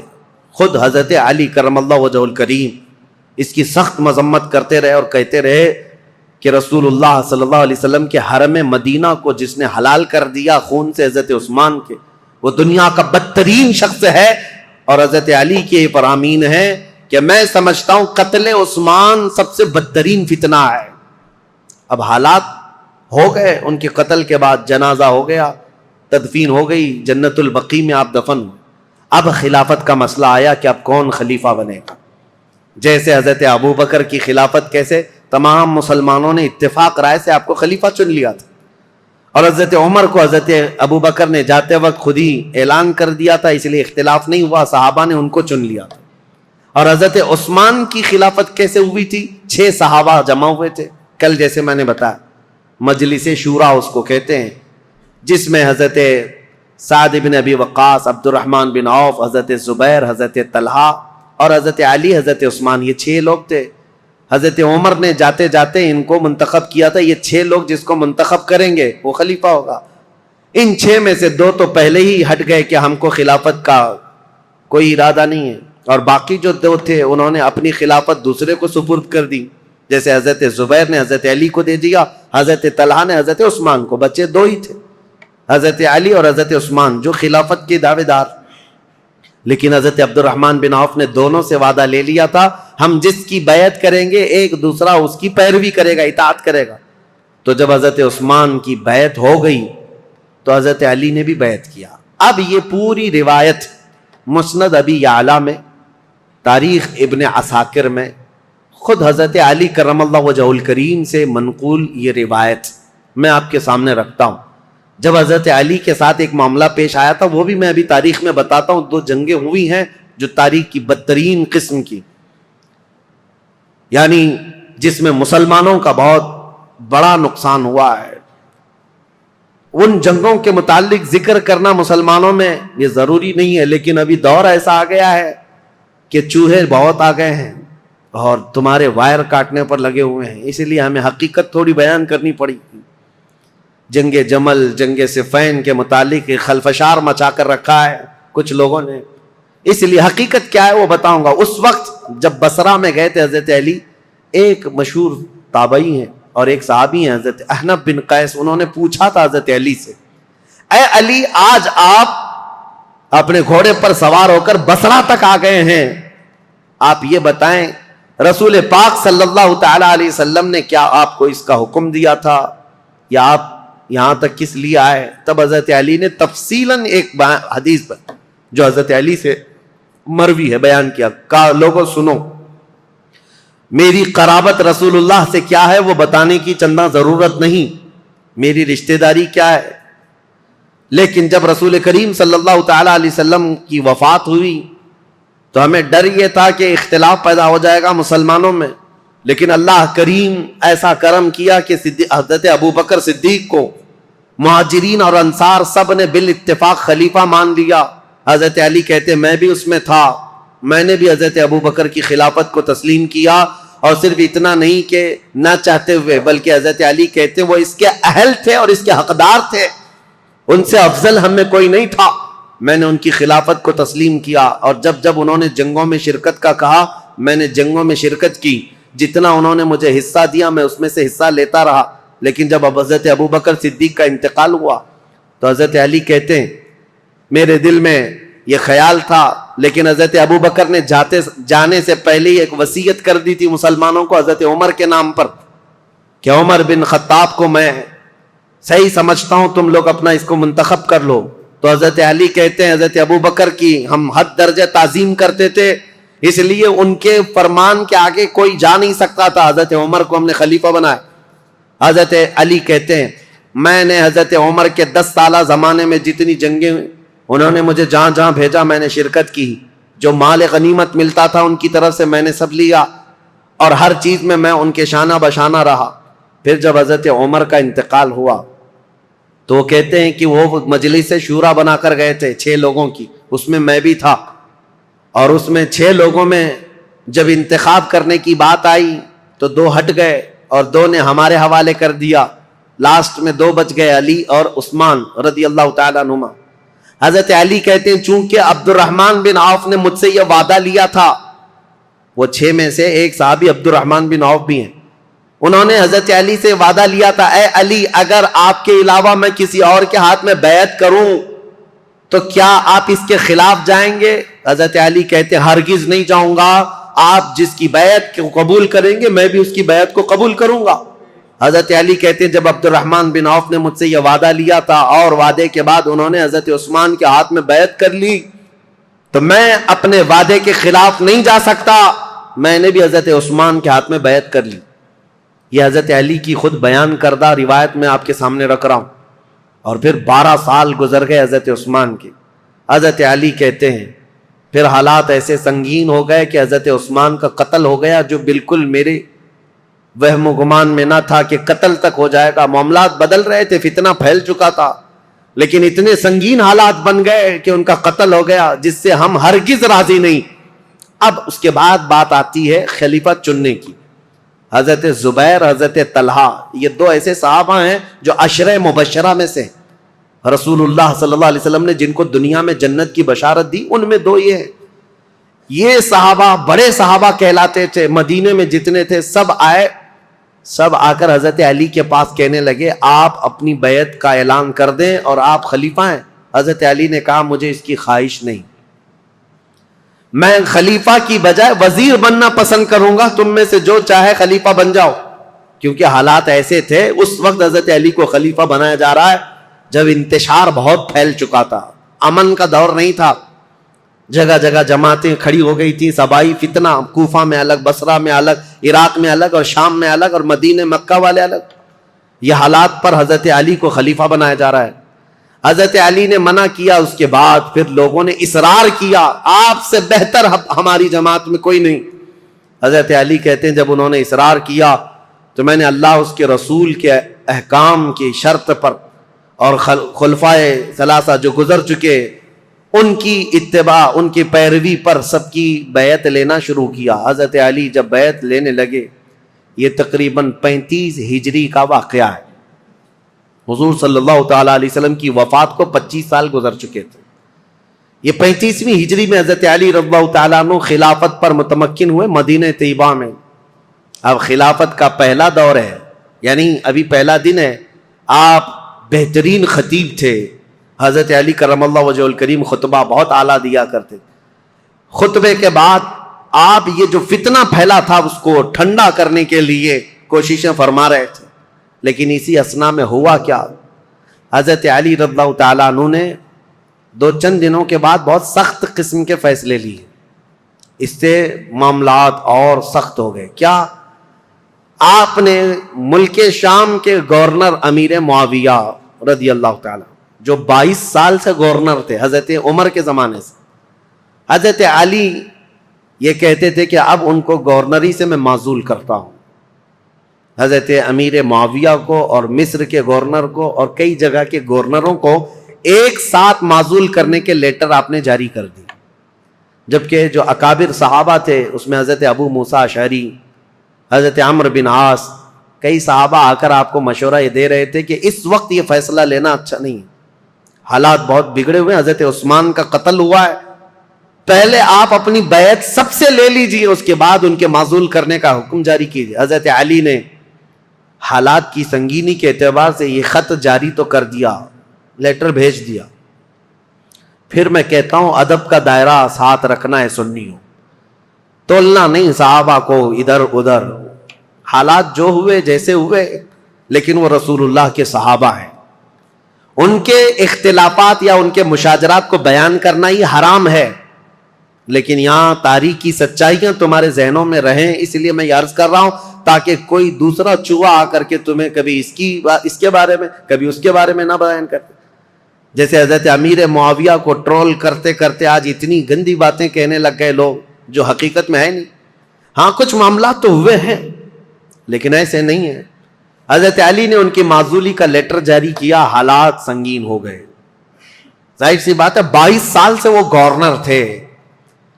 اب یہاں حالات یہ ہو گئے کہ حضرت امیر معاویہ نے سب سے پہلے یہ اعلان کیا کہ حضرت علی اب خلیفہ اگر ہو گئے ہیں تو ان کی خلافت کا پہلا کام یہ ہونا چاہیے جنہوں نے حضرت عثمان ابن عفان کو قتل کیا, پہلے ان قاتلوں کو پکڑ کر قصاص لینا چاہیے. خلیفہ اسلام کا قتل ہوا ہے, عام آدمی کا قتل نہیں ہوا ہے. خلیفہ اسلام کو قتل کرنے کا مطلب اسلام کے پلر کو ہلا دینا. حضرت امیر معاویہ شد و مت سے بہت زور شور سے یہ مطالبہ شروع کر دی, اور مطالبے میں بھی اتنا کہ حضرت امیر معاویہ نے مدینے ایک قاصد کو بھیجا اور حالات معلوم کر کے حضرت عثمان کا وہ جبہ منگوایا جس میں ان کی شہادت ہوئی تھی. وہ خون سے تر بتر تھا. حضرت عثمان جس میں شہید ہوئے تھے وہ جبہ موجود تھا, اور ان کی بیوی حضرت نائلہ اس وقت موجود تھی جو حضرت عثمان کے گھر میں ان کی انگلیاں کٹ گئی تھی, بیچ بچاؤ میں یا زخمی ہو گئی تھی. ان کی کٹی ہوئی انگلیاں اور حضرت عثمان کا جبہ حضرت امیر معاویہ نے دمشق ملک شام منگوایا. اب یہ جب چیزیں آئیں تو حضرت امیر معاویہ نے منبر پر رکھ کر کے لوگوں سے کہا خلیفہ اسلام کا بے دردی کے ساتھ قتل ہوا ہے, جبکہ جو وجوہات بتائی جا رہی ہیں وہ بہت چھوٹی ہیں. حضرت عثمان نے غلطی کیا کی تھی, ان کا جرم کیا تھا جس کی وجہ سے یہ قتل ہوئے. اور یہ جبہ جیسی ہی ملک شام میں پہنچا, ہنگامہ برپا ہو گیا. تقریباً 60,000 لوگ کھڑے ہو گئے یہ مطالبہ کرنے کے لیے کہ خلیفہ اسلام عثمان بن عفان کے قتل کا قصاص لینا ضروری ہے. جن لوگوں نے قتل کیا ہے خلیفہ اسلام کو, ان کا مطالبہ کرنا اپنی جگہ پر تھا. ظاہر سی بات ہے آج کے دور میں آپ کو بتاؤں, ملک کے پریزیڈنٹ پر کوئی حملہ کر دے یا ملک کے پی ایم پر کوئی حملہ کر دے تو پورے ملک کی عزت کا مسئلہ ہو جاتا ہے. عام چیز نہیں ہے, اس کے لیے سیکورٹی بھی بہت رکھی جاتی ہے. اور اگر ہو گیا تو اس کے بعد حالات کیا ہوتے ہیں, جو نیا بیٹھے گا اس کے لیے سب سے پہلا مطالبہ یہی کیا جائے گا جن لوگوں نے ان کا قتل کیا پہلے ان کو پکڑو. یہ مطالبہ ہوتا ہے. ارے میاں پی ایم اور پریزیڈنٹ تو بہت دور کی بات ہے, ہمارے ہاں کوئی عام آدمی بھی مر جائے تو لوگ مطالبہ کرتے ہیں کہ قاتل کو پکڑو, کلر کون ہے اس کو سزا دو. یہ تو مطالبہ ہوتا ہی ہے, پروٹیسٹ ہوتے ہیں. تو حضرت امیر معاویہ کا مطالبہ بہت تیزی سے بڑھتا چلا گیا. اب دیکھیں میں حالات آپ کو سمجھا رہا ہوں. حضرت علی کے ساتھ کیا معاملات تھے. جیسے ہی مدینے میں آپ نے باغ ڈور سنبھالی, آپ کے لیے حالات یہ تھے کہ صحیح طریقے سے قاتل کون ہے یہ کسی کو معلوم ہی نہیں تھا, آج تک نہیں معلوم. تو کیونکہ اس گھر میں حضرت عثمان ابن عفان کی بیوی حضرت نائلہ اکیلی تھیں, وہ بہت پردہ دار عورت تھیں. انہوں نے بیان کیا حضرت علی کے سامنے کہ محمد بن ابو بکر چھت سے داخل ہوئے تھے, یہ تو میں نے دیکھا ہے. اور انہوں نے حضرت عثمان کی داڑھی بھی پکڑی تھی, لیکن حضرت عثمان نے ایک جملہ کہا تھا کہ تیرے باپ ابو بکر ہوتے تو یہاں تک تیری حرکت نہ ہو سکتی. یہ سن کر محمد بن ابو بکر چلے گئے اور دروازے پر کھڑے ہو کر وہ رو کر توبہ کرنے لگے. لیکن ان کے ساتھ انجان 2 آدمی بھی آئے تھے, میں انہیں نہیں جانتی ہوں نہ پہچانتی ہوں کون لوگ ہیں. اور اس کے بعد حضرت نائلہ جو حضرت عثمان کی بیوی اس وقت جو موجود تھی وہ کہتی ہیں قتل ہونے کے وقت میں وہاں موجود نہیں تھی, قتل ہو گیا. حضرت علی کے سامنے یہ مقدمہ ہے, بڑا سخت ہے, کسی انجان کو قتل تو نہیں کر سکتے پکڑ کر کے پوری جماعت کو. ظاہر سی بات ہے آپ موب لنچنگ بھی ہو جاتی ہے تو اس پورے موب کو جو ہے نا سزا نہیں دیتے حکومت. پرٹیکولر ایک آدمی کون ہے جو مرڈر کیا ہے اس کو پکڑنا ضروری ہوتا ہے. موب کا جو حملہ ہوتا ہے یہ سب لوگ اس میں شریک ہوتے ہیں. سزائیں چھوٹی چھوٹی ہو سکتی ہیں لیکن مرڈر کا جو جرم ہے وہ سب پر نہیں آتا. اس وقت حضرت علی کے ساتھ یہ معاملہ تھا کہ حقیقت میں قاتل کون ہے یہ نہیں معلوم. تو سیدنا علی بن ابی طالب مدینے کے سارے صحابہ سے کہہ رہے تھے کہ میں بھی حضرت عثمان کے قتل کا قصاص لینا چاہتا ہوں، لیکن قاتل پکڑ کر کے تو لائیں۔ لوگوں نے کہا یہ مصر کے لوگ تھے، بلوائی تھے، ان سب کو پکڑ کے سزا دیجیے۔ حضرت علی کہتے ہیں وہ ایسی جماعت سے ہیں جن پر میرا قابو نہیں ہے، ابھی ابھی خلیفہ بنے ہیں اور مصر میں نیا اسلام ہے، یہ بلوائی یہ جتنے ہیں وہاں پر ایک فتنہ بھی پیدا ہو چکا تھا، تو وہ جدت پسند لوگ تھے، نئے نئے قسم کے اسلام میں آئے ہوئے تھے۔ حضرت علی ان مصلحتوں کو دیکھ کر خون عثمان کا بدلہ لینے میں آپ نے فرمایا کہ اس کو بعد میں حالات کے ٹھنڈے ہو جانے کے بعد لیا جائے گا، بس بات اتنی تھی۔ لیکن غلط فہمی بڑھتی گئی، اور یہ غلط فہمی کو ڈالنے والا کون تھا؟ اسی لیے میں نے کل آپ کے سامنے ایک نام بتایا تھا، عبداللہ بن سبا، ایران کا رہنے والا ایک یہودی جو اسلام میں آیا تھا۔ اس نے اپنا کام شروع کر دیا، مدینے میں جا کر اور دیگر جگہ پر ملک شام میں لوگوں کو بھڑکانا شروع کیا۔ پہلے تو حضرت علی کی حمایت میں بولتا تھا، اب حضرت علی خلافت پہ آئے تو حضرت عثمان کے قتل کا بدلہ لینے کے لیے ابھارنے لگ گیا۔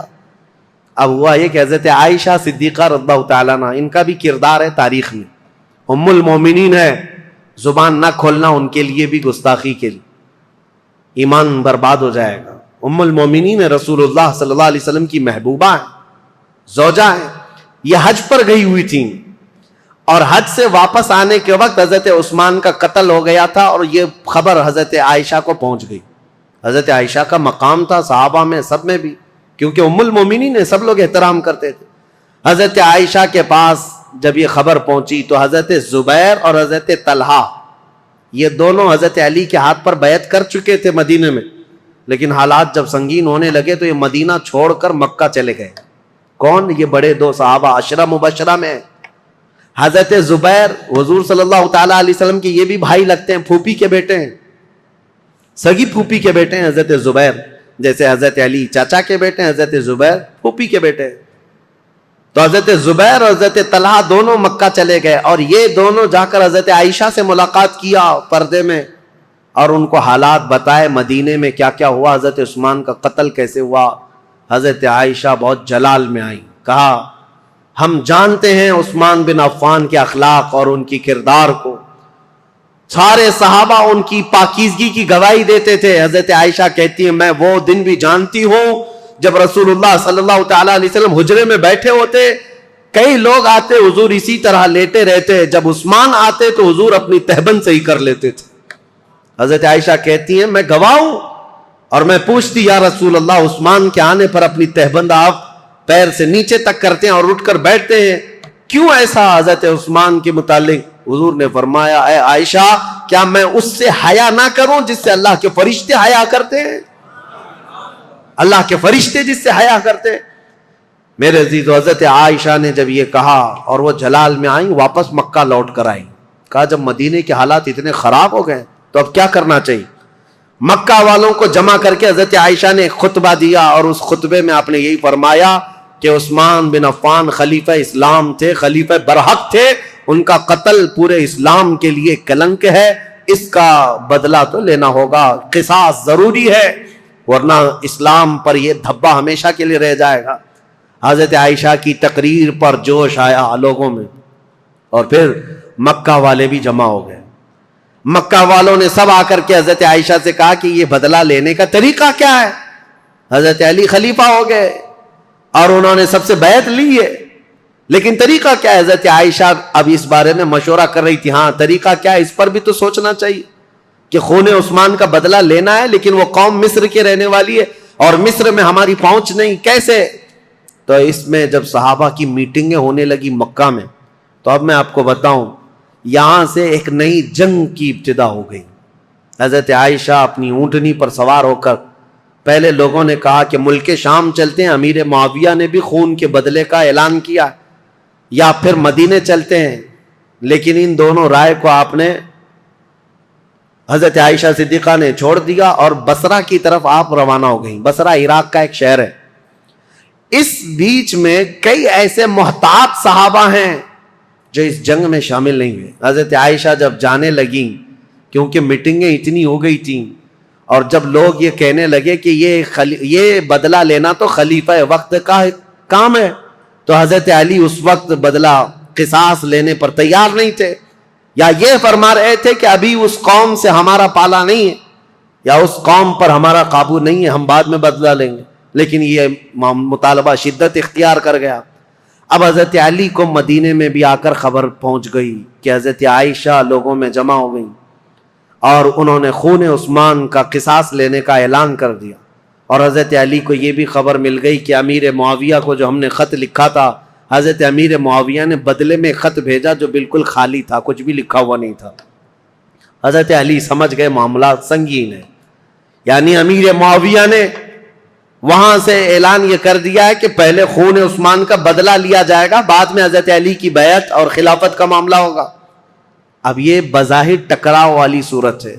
ایک طرف سے مطالبہ ہے شدت سے بدلہ لینے کا، اور ایک طرف حضرت علی مصلحت کو دیکھ رہے تھے، حکمت کو دیکھ رہے تھے. اس وقت حضرت علی کہتے ہیں اس خانہ جنگی کو، جس کو کہتے ہیں گرہ یدھ، اپنے اندر چلنے والی جنگ کو اگر خاتمہ نہ کیا جائے تو اس کا بہت بڑا نقصان اٹھانا پڑے گا اور ہمارا شیرازہ منتشر ہو جائے گا.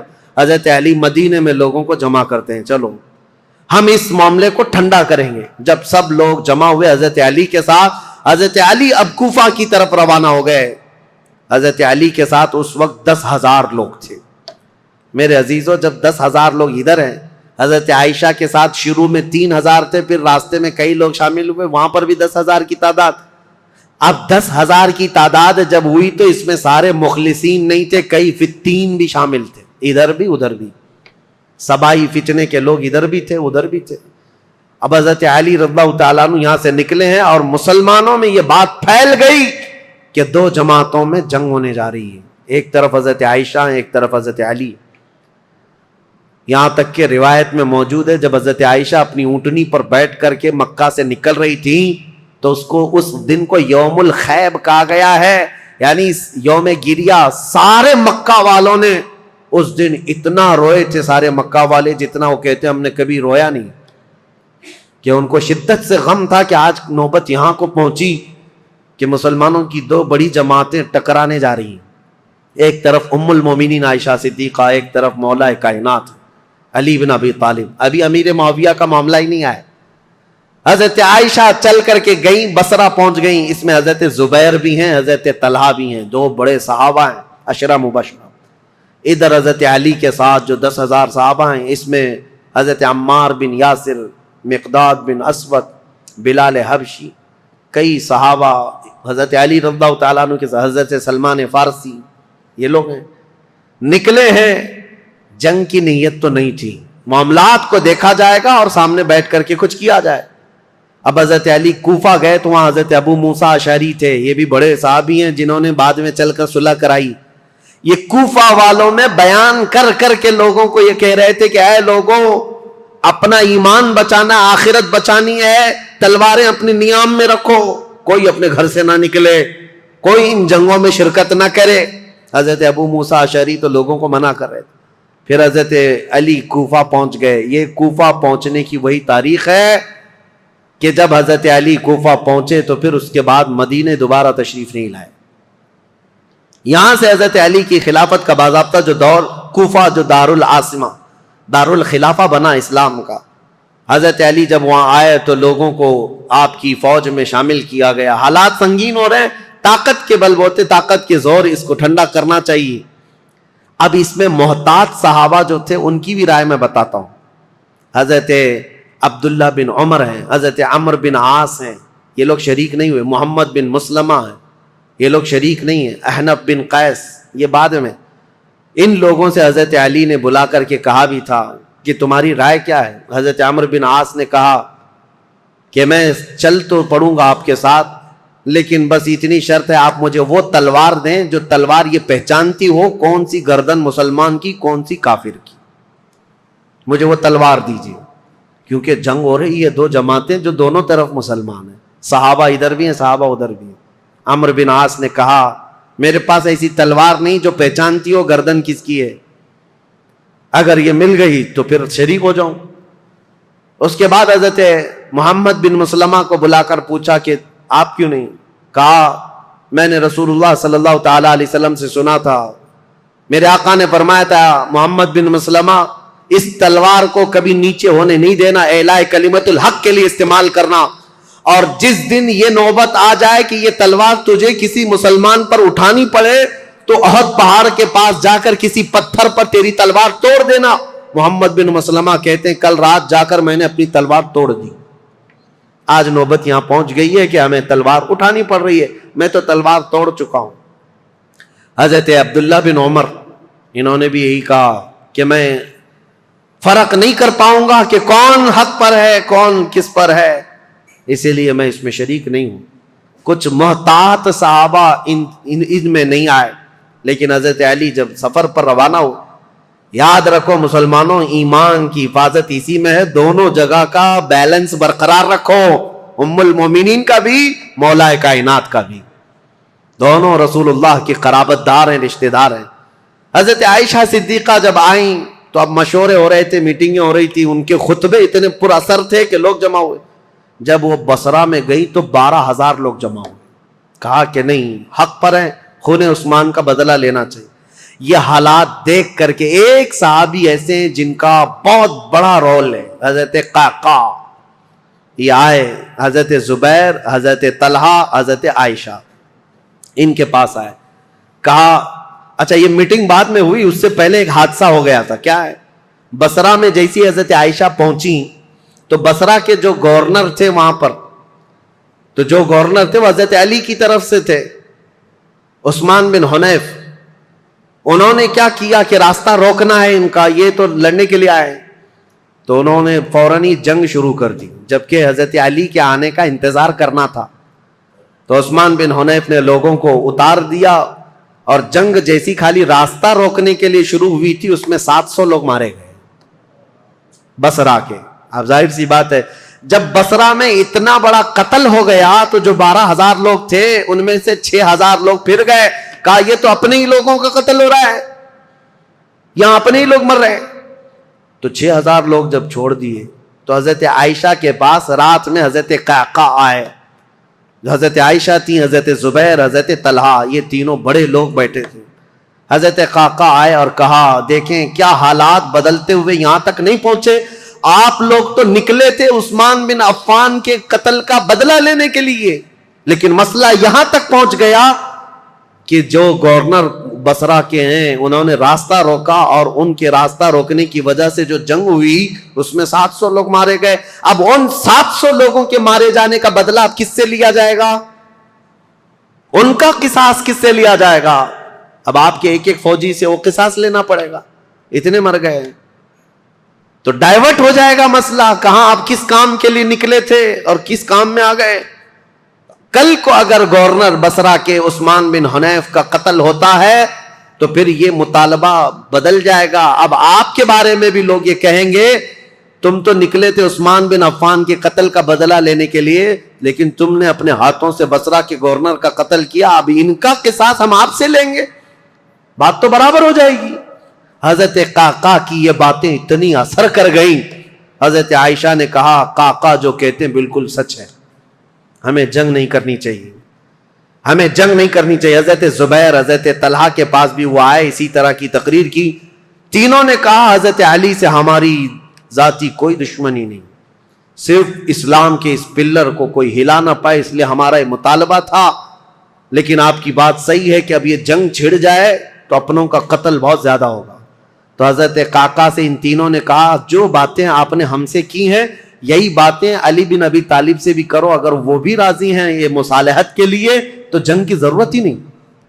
تو حضرت قعقاع سیدھے کوفہ گئے حضرت علی کے پاس، یہی ساری باتیں حضرت علی کے پاس انہوں نے رکھا، کہا ایسے حالات ہیں۔ حضرت علی نے گرین سگنل دے دیا اور کہا ہم بھی جنگ کے لیے نہیں آئے قعقاع، جو تم باتیں کر رہے ہو ہم بیٹھیں گے، زبیر اور طلحہ میرے بھائی ہیں، ہم مصالحت کے لیے جائیں گے۔ حضرت علی جب آئے بصرہ تو یہ دونوں جماعتیں، حضرت عائشہ کی جماعت ہے، حضرت علی بن ابی طالب کی، سنو توجہ سے، اب اصل مسئلہ شروع ہوتا ہے۔ رات کو میٹنگیں ہوئی مصالحت کے لیے، حضرت قعقاع کبھی ادھر گئے کبھی ادھر گئے، دونوں نے رات میں ایگریمنٹ بھی لکھ لیا۔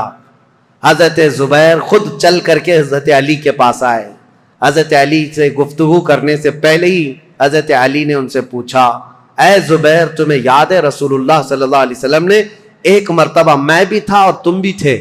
سنو حضرت علی حدیث سنا رہے, حضرت زبیر کو یاد دلا رہے, کہا میں بھی تھا تم بھی تھے, رسول اللہ نے تم سے یہ نہیں کہا تھا اے زبیر ایک دن تم علی سے لڑو گے اور علی حق پر ہوں گے, ایک دن تم علی سے لڑو گے اور علی حق پر ہوں گے.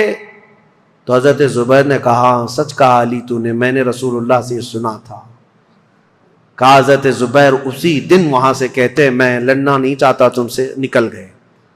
جیسے ہی حضرت زبیر گئے حضرت طلحہ نے پوچھا ان سے کیا بات ہے. حضرت زبیر نے کہا علی نے مجھے وہ حدیث یاد دلائی جو رسول اللہ نے میری زندگی میں کہا تھا, علی حق پر ہے, علی حق پر ہے. حضرت زبیر چل پڑے تو حضرت طلحہ نے کہا اے زبیر میں بھی اس فعل پر اس کام پر نادم ہوں, شرمندہ ہوں, میں بھی نکل چلتا ہوں. یہ رات کی خبر جو ہو رہی تھی حضرت عائشہ رضی اللہ تعالیٰ عنہا کے پاس پہنچی تھی. حضرت عائشہ کے ساتھ ایک معاملہ ہوا تھا راستے میں, وہ بھی میں تاریخ میں ہے, میں آپ کو بتاتا ہوں. جب حضرت عائشہ کی یہ فوج چل رہی تھی مقام حواب ایک جگہ آئی جہاں کتے بھونکنے لگے. حضرت عائشہ نے فوراً اونٹنی کو کھڑا کر دیا اور پوچھا یہ اس جگہ کا نام کیا ہے. لوگوں نے کہا مقام حواب.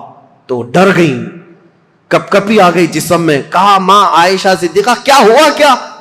کہا میں نے رسول اللہ سے ایک حدیث سنی تھی, میرے آقا نے فرمایا اے عائشہ ایک بار تم مسلمانوں کے ساتھ سفر پر ہوگی تو اللہ کی قسم دیتا ہوں اس جماعت میں تم مت جانا جس میں حواب کے کتے بھونکیں گے. حضور سے میں نے یہ سنا تھا حواب کے کتے بھونکیں گے جس جماعت میں, اس جماعت میں جانا مت.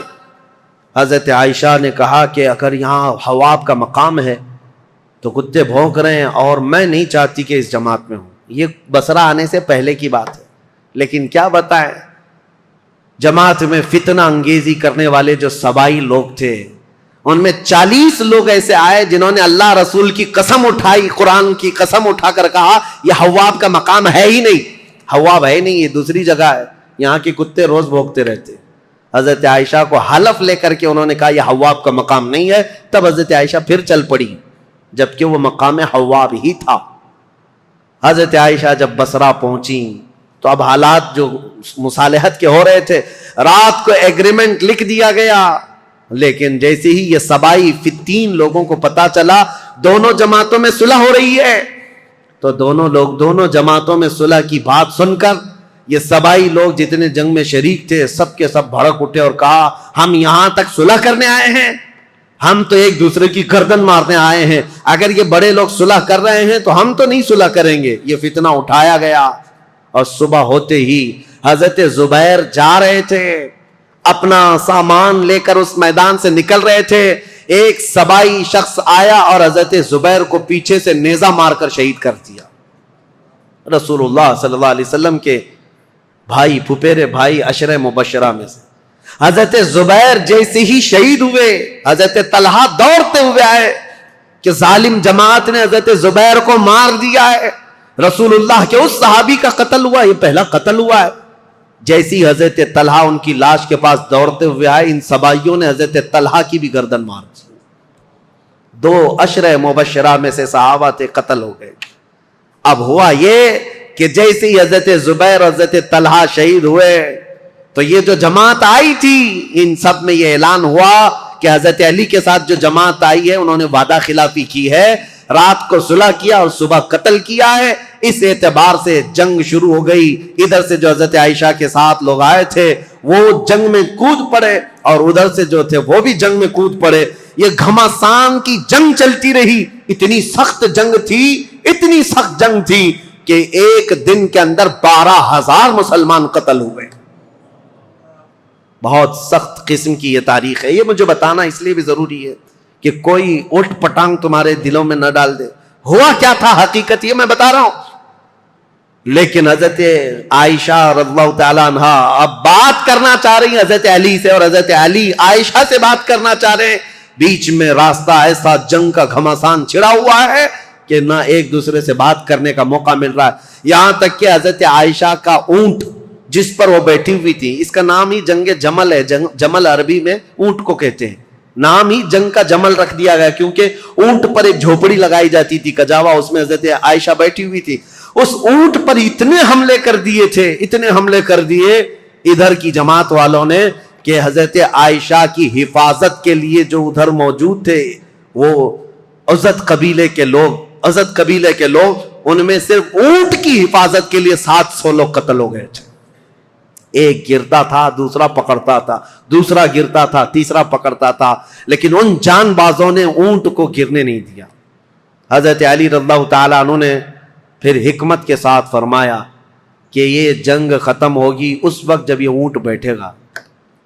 تو اپنی ایک معتمد جماعت کو جو اہل حق تھے ان کو بھیجا کہ جاؤ تم کسی نہ کسی طرح سے اونٹ کو نیچے پیروں کی طرف سے کچھ زخمی کر دو یا کسی طرح اونٹ بیٹھ جائے.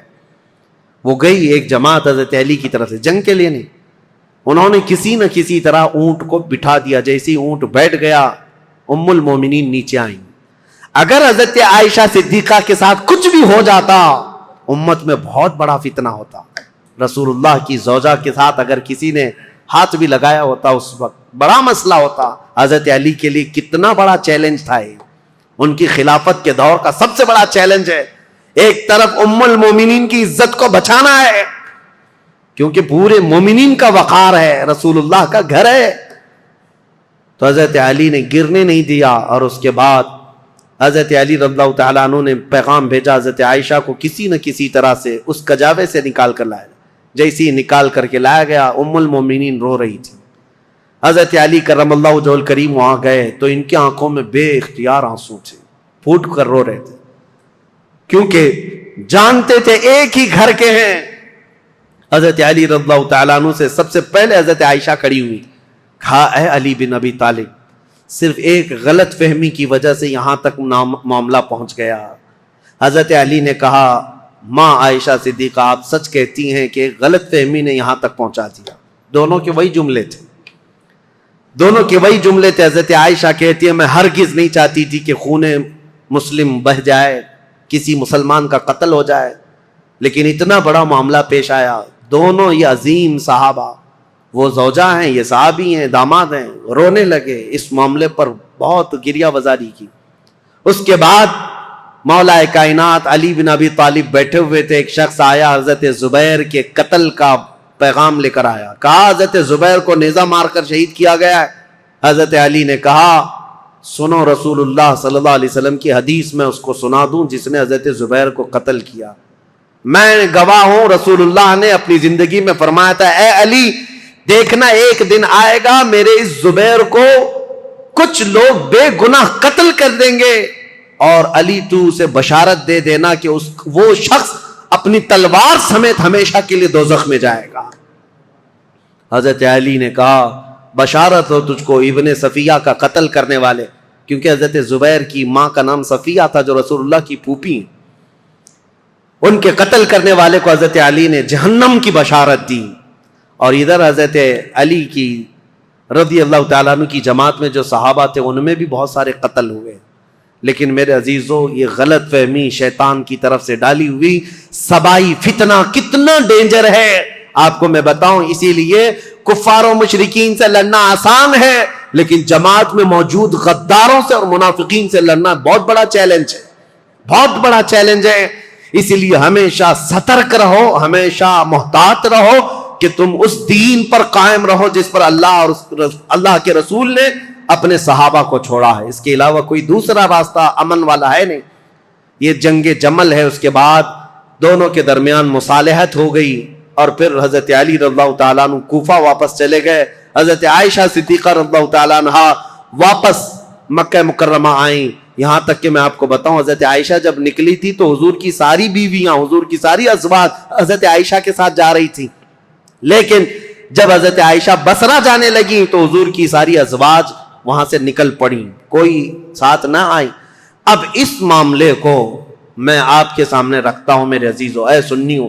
پہلی بات تو یہ ہے ہم میں سے کوئی اس لائق نہیں کہ ان دو جماعتوں میں کسی ایک کو کے لیے فیصلہ کر سکے. کیا آپ میں سے کسی کی اہلیت ہے؟ کوئی اس لائق ہے کہ کبھی حضرت علی کے بارے میں فیصلہ دے یا حضرت عائشہ کے بارے میں فیصلہ دے؟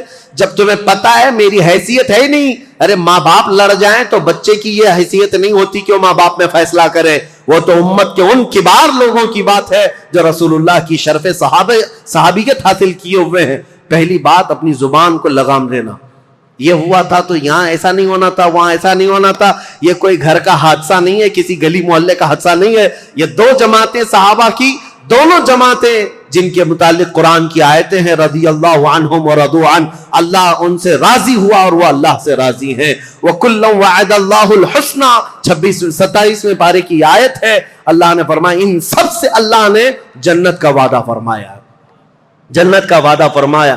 غلط فہمی سے ہونے والی یہ جنگ، اگرچہ کئی مسلمانوں کا قتل ہوا لیکن اس پر اللہ کریم کی بارگاہ میں فیصلہ ہوگا، اور رب العالمین احکم الحاکمین یوم قیامت یہ فیصلہ فرمائے گا۔ اور اسی لیے اے لوگوں اپنی زبانیں دراز کر کے خود فیصلہ دے کر کہیں تم اپنے ایمان کو خراب مت کر لینا، کہیں اپنی آخرت کو خراب مت کر لینا۔ اب آئندہ سے میں آپ کو بتاؤں جنگ جمل، اور اسی طرح کی حضرت امیر معاویہ کے ساتھ ایک جنگ ہو گئی جنگ صفین، اس کو تذکرے کی ضرورت نہیں، لیکن حقیقت میں وہاں پر بھی یہی غلط فہمی ہوئی تھی۔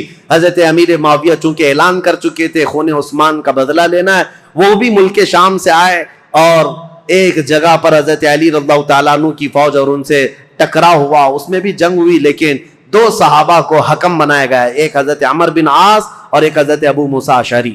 حضرت ابو موسیٰ اشعری حضرت علی کی طرف سے تھے، حضرت عمر بن عاص امیر معاویہ کی طرف سے تھے۔ سارے دونوں جماعتوں نے ان دونوں کو حکم بنایا اور کہا یہ جو فیصلہ کریں گے اس پر دونوں جماعتیں راضی ہوں گی۔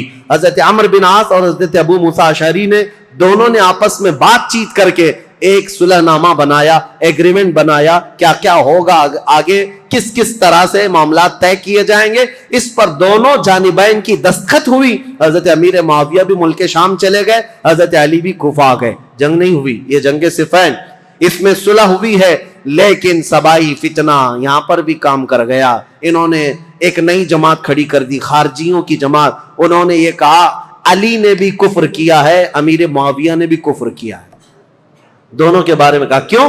کہا دونوں نے حکم بنایا، اپنا فیصل بنایا، اور حکم صرف اللہ ہے، حکم صرف اللہ ہے، لا حکم الا للہ آیت پڑھتے تھے اور کہتے تھے قرآن میں تو ہے اللہ ہی حکم ہے، اللہ کے علاوہ کوئی حکم نہیں۔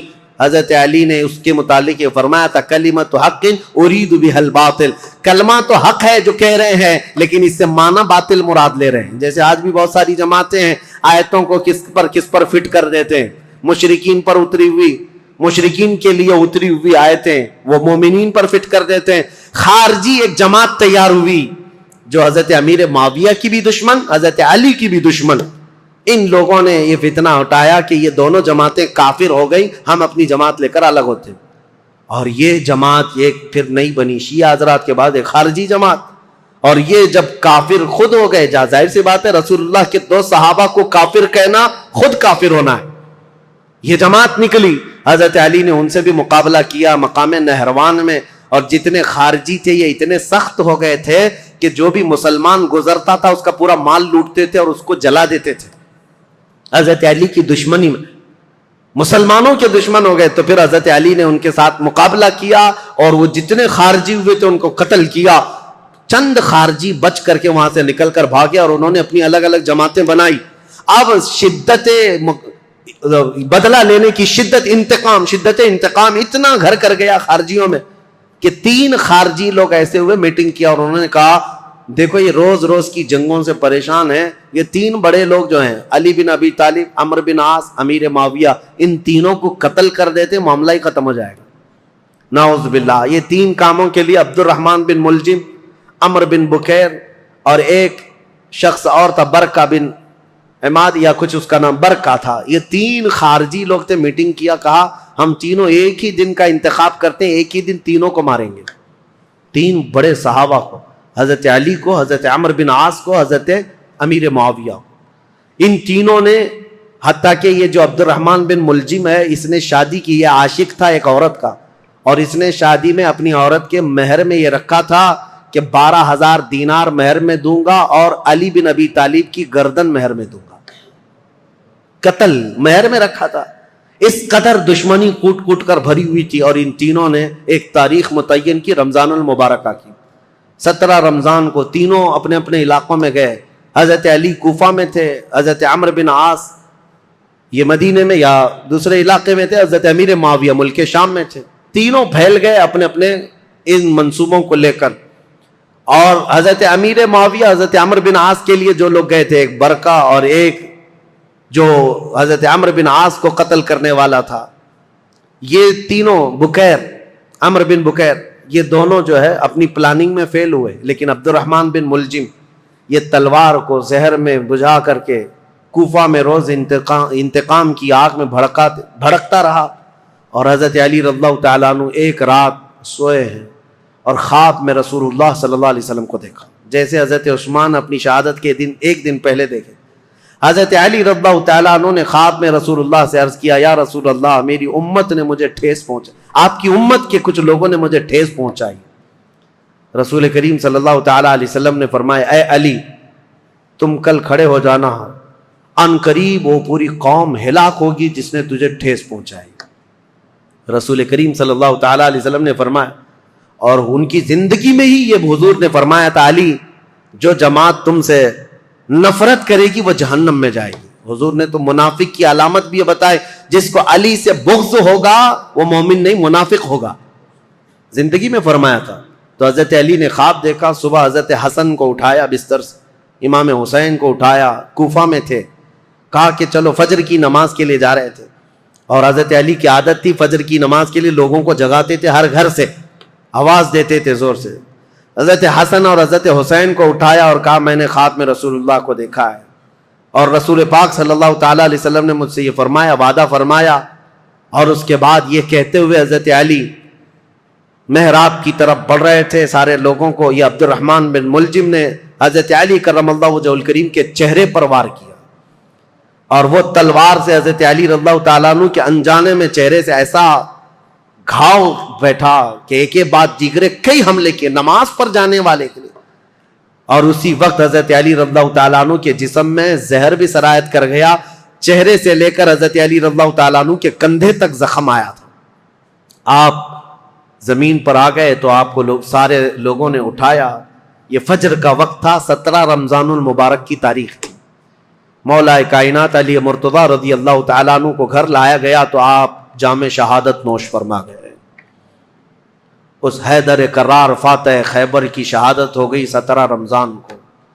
مارنے والا قاتل عبد الرحمن بن ملجم, اس کو پکڑ کر کے لوگوں نے ٹکڑے کر دیے تھے, اور اس کے ٹکڑے جلا دیے گئے تھے. خارجی تھا, لیکن میرے عزیزوں, مولا کرم اللہ وجہہ الکریم علی بن ابی طالب کے قتل کے ساتھ ہی اسلام کا تاریخ کا ایک دروازہ بند ہو گیا. یہ ایک ایسا دور تھا جہاں پر خلافت راشدہ ختم ہو گئی. خلفائے راشدین جو 4 ہیں, اور بعض نے حضرت حسن بن ابی طالب کو بھی خلفائے راشدین میں شمار کیا. اب میں یہاں تاریخ کو روک دیتا ہوں اور عرض کرتا ہوں, میرے آقا نے فرمایا تھا کہ میرے بعد 30 سال خلافت ہوگی. الخلافت بعدی 30 ثم الملوک. 30 سال میرے بعد خلافت ہوگی اور اس کے بعد بادشاہت آ جائے گی. اب حساب کرو, سیدنا ابو بکر صدیق کا زمانہ 2.5 سال کا, 2 سال کچھ مہینے. حضرت عمر فاروق رضی اللہ تعالیٰ عنہ کا زمانہ 10 سال, کتنے ہوئے 12.5 سال. حضرت عثمان بن عفان رضی اللہ تعالیٰ عنہ کا زمانہ 12 سال, کتنے ہوئے 24 سال. حضرت علی بن ابی طالب رضی اللہ تعالیٰ عنہ کی خلافت کا کل زمانہ 5 سال کچھ مہینے تھا, کتنے ہوئے 29 سال. 6 مہینے بچے تھے جس میں حضرت امام حسن خلیفہ ہوئے تھے. اسی لیے بہت سارے مفسرین محدثین یہ کہتے ہیں وہ بھی خلفائے راشدین میں شامل ہیں. 6 مہینے کے بعد انہوں نے خلافت امیر معاویہ کو دے دی تھی, لیکن خلافت کا دروازہ یہاں پر جو راشدہ ہے, خلافت راشدہ بند ہو گیا. خلفائے راشدین کا وہ سنہرا دور ختم ہو گیا. عزیزان گرامی, اسلام کی تاریخ کی وہ سچائیاں ہیں جو ہر جوان کو سننا چاہیے. 17 رمضان کو کوفہ والے کہتے ہیں بدلیاں ایسی چھا گئی تھیں, لگتا تھا کہ لوگ تو لوگ ہیں, آسمان بھی رو پڑا ہے علی بن ابی طالب کی شہادت میں. حضرت علی کرم اللہ وجہہ الکریم کا جسد خاکی لایا گیا, امام حسن نے نماز جنازہ پڑھائی, امام حسین نے غسل دیا تھا, اور آپ کو کوفہ شہر کے اسی مسجد کے کنارے دفن کیا گیا تھا. بعض روایات میں ہے آپ کے جسد مبارکہ کو لوگوں سے چھپا کر کے رکھا گیا تھا, کیونکہ خارجی جو جماعت تھی وہ اتنے شدید قسم کی نفرت کر رہے تھے کہ کہیں قبر کو اندھیرے میں کھود کر توہین نہ کریں, بے حرمتی نہ کریں. مولا کائنات علی مرتضیٰ رضی اللہ تعالیٰ عنہ کی قبر مبارکہ کو چھپایا گیا تھا, لیکن بہت ساری روایتیں بتاتی ہیں مقام نجف اشرف جو کوفہ کا حصہ تھا جہاں مولا علی کو دفن کیا گیا, آج بھی امیر المومنین کا دروازہ بڑی شان کے ساتھ کھلا نظر آتا ہے, اور ان کی تربت انور پر جب جھنڈا لہراتا ہے تو میرے عزیزوں کئی مرتبہ نجف جانے کا موقع ملا, کئی مرتبہ عراق گیا, جب بھی اس لہراتے ہوئے جھنڈے کو دیکھتا ہوں تو خیبر یاد آ جاتا ہے. مولا کائنات کی وہ تلوار کی شکلیں لٹکائی گئی ہیں, اگرچہ شیعہ لوگوں کی وہاں پر حکومت ہے, لیکن حیدر کرار کے دربار میں جاتے ہیں تو دل ہچکونے لینے لگتا ہے اور بدن میں کپ کپی آتی ہے. اس دربار میں آئے ہیں جس نے خیبر کے پھاٹک کو ایک ہاتھ سے اکھاڑ کر پھینکا تھا, جس نے اسلام کی تاریخ میں ایک نیا دروازہ کھولا تھا, جس کو رسول اللہ نے اپنی وفات کے وقت تک پسند کیا تھا. آپ کو پتا ہے پیدا ہوئے علی, حضرت علی جس دن پیدا ہوئے رسول اللہ نے اپنا لعاب پاک ان کو چٹایا تھا. روایات یہ ہیں حضرت علی نے آنکھیں کھولی نہیں تھی, سب سے پہلے آنکھیں کھولی تو دیکھا تو چہرے رسول کو دیکھا تھا. رسول کریم صلی اللہ تعالیٰ علیہ وسلم کے گھر میں پرورش پائے, اپنے باپ کے گھر میں نہیں, رسول اللہ کے گھر میں. جب رسول اللہ نے اسلام کی دعوت دی, سب سے پہلے اسلام لانے والے علی بن ابی طالب تھے. جنگوں میں ہر جگہ شریک, بدر میں بڑھ کر مقابلہ کرنے والے. احد میں حضرت علی کے جسم پر 18 زخم ایسے تھے جن ہر زخم سے خون رستا تھا. صحابہ کہتے ہیں ہم کہتے تھے علی کو کہ زخموں کی پٹی کر لو, لیکن وہ دوڑے جاتے تھے کہ میں رسول اللہ کو دیکھ لوں. میدان جنگ میں اس طرح ثابت قدم رہنے والے. ایک مرتبہ لوگوں نے کہا حضرت علی ان کے پنڈلی میں ایک تیر ایسا چبھ گیا تھا کہ نکالتے تو گوشت نکل آ جاتا تھا, آپ نکالنے نہیں دے رہے تھے. لوگوں نے کہا علی بن ابی طالب کی اس پنڈلی سے تیر اس وقت نکالو جب یہ نماز پڑھنے کے لیے چلے جائیں, اس لیے کہ نماز میں ایسے محو ہو جاتے تھے, دنیا و ما فیہا سے بے خبر, دنیا میں ہو کیا رہا ہے, کیونکہ وہ اپنے خالق کائنات کے رب کے حضور سجدہ کرتے. جو لوگوں نے یہ کہا حضرت علی جیسی نماز کے لیے رکعت باندھے, ان کی پنڈلی سے یہ تیر کھینچ کر نکالا گیا, اس تیر کے ساتھ گوشت بھی نکل کر کے آ گیا, لیکن ان کی نماز نہیں ٹوٹی. نماز مکمل کیا, سلام پھیرنے کے بعد لوگوں سے پوچھا کس نے میری پنڈلی سے تیر نکالا اور کس وقت نکالا, مجھے تو خبر ہی نہ ہوئی. وہ حیدر کرار کی نماز تھی. رسول اللہ کے ساتھ ہر گھڑی رہنے والے حضور صلی اللہ تعالیٰ علیہ وسلم نے اپنی عزیز لخت جگر فاطمۃ الزہرا کے لیے کسی کو منتخب کیا تھا, وہ علی بن ابی طالب کو منتخب کیا تھا. اور یہ بات بھی بتا دوں, رسول اللہ نے اپنے جانے کے وقت جن لوگوں کا نام فرمایا تھا کہ میں ان لوگوں سے راضی ہوں, وہ کون لوگ تھے جن کے ناموں میں حضرت علی کا نام تھا؟ حضور نے فرمایا میں ان سے راضی ہوں. وفات کے وقت بھی رسول اللہ ان سے راضی تھے, اور حضور صلی اللہ تعالیٰ علیہ وسلم کے پردہ کرنے کے بعد جو سعادت حاصل ہوئی حضرت علی کو, حضور صلی اللہ تعالیٰ علیہ وسلم کا کفن حضرت علی نے باندھا تھا, تجہیز و تکفین آپ نے فرمائی تھی, اور رسول کریم صلی اللہ تعالیٰ علیہ وسلم کو آخری مرتبہ قبر انور میں جو اتارا گیا ہے, اس قبر میں اترنے والے بھی علی بن ابی طالب تھے. یہ فضائل, یہ کمالات بے شمار ہیں. مولا علی کرم اللہ وجہ الکریم ان سارے فضائل و کمالات کو لے کر 17 رمضان المبارکہ کو یہ سورج غروب ہو گیا اور دنیا میں اندھیرا چھا گیا, فتنوں کا ایک نیا دور کھلا, اور پھر ایسے فتنے کہ آج تک تھم نہ سکے اور قیامت تک رک نہ سکیں گے. مولا علی شیر خدا, ان کی تربت پر کروڑوں سلام, ان کی تربت انور پر لاکھوں انوار و تجلیات رب کی اترے. عزیزان گرامی وقار, بات صرف اتنی کہوں گا, یہ چاروں خلفائے راشدین ہر ایک کا اپنے دور میں ایک ایک کمال ہے, اور ایسا کمال ہے کہ یہ چاروں خلفائے راشدین کی تاریخ اگر میں ایک جملے میں عرض کروں تو بات صرف اتنی ہے, اسلام تیری نبض نہ ڈوبے گی حشر تک, اسلام تیری نبض نہ ڈوبے گی حشر تک, تیری رگوں میں رواں خون ہے 4 یار کا, تیری رگوں میں رواں خون ہے چار یار کا اسلام کی یہ سرسبز و شادابی جو آج دیکھتے ہیں، یہ رسول اللہ کے ان خلفائے راشدین کا خون ہے، ان کی محنتیں ہیں، ان کا کردار ہے۔ اور آج بھی دنیا یہ خلفاء کی مثال لانے سے عاجز ہے۔ بڑے بڑے بادشاہ آئے ہوں گے، لیڈر آئے ہوں گے، حکمران آئے ہوں گے، لیکن میرے مصطفیٰ کی یہ چار غلام کوئی لا کر کے دکھا دے، وہ کوئی دنیا اس طرح کے غلام لا نہ سکے گی۔ حیدر کرار جو ٹوٹی چٹائی پر بیٹھ کر لوح محفوظ کا مطالعہ کرتے ہوں، رسول اللہ صلی اللہ تعالی علیہ وسلم کے ان غلاموں کی تربت پر مولا کروڑوں رحمت نازل فرما۔ اخیر میں دعا ہے مولا تاریخ اسلام کی یہ سچائیاں پوری کائنات میں موجود ہر مسلمان نوجوان کے سینے میں جاگزیں فرما دے۔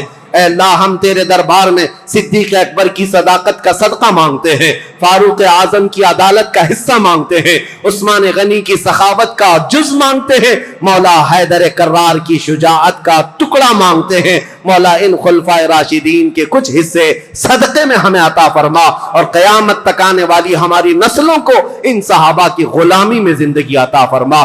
رسول اللہ صلی اللہ علیہ وسلم کے قدموں میں زندگی عطا کر اور ان کے جلوں میں موت عطا فرما۔ مولا جب قیامت کے دن اٹھائے تو بدکاروں کے ساتھ نہ ہو، مولا ہمارا حشر رسول اللہ کے ان صحابہ کے ساتھ عطا فرما۔ وآخر دعوانا الحمدللہ رب العالمین۔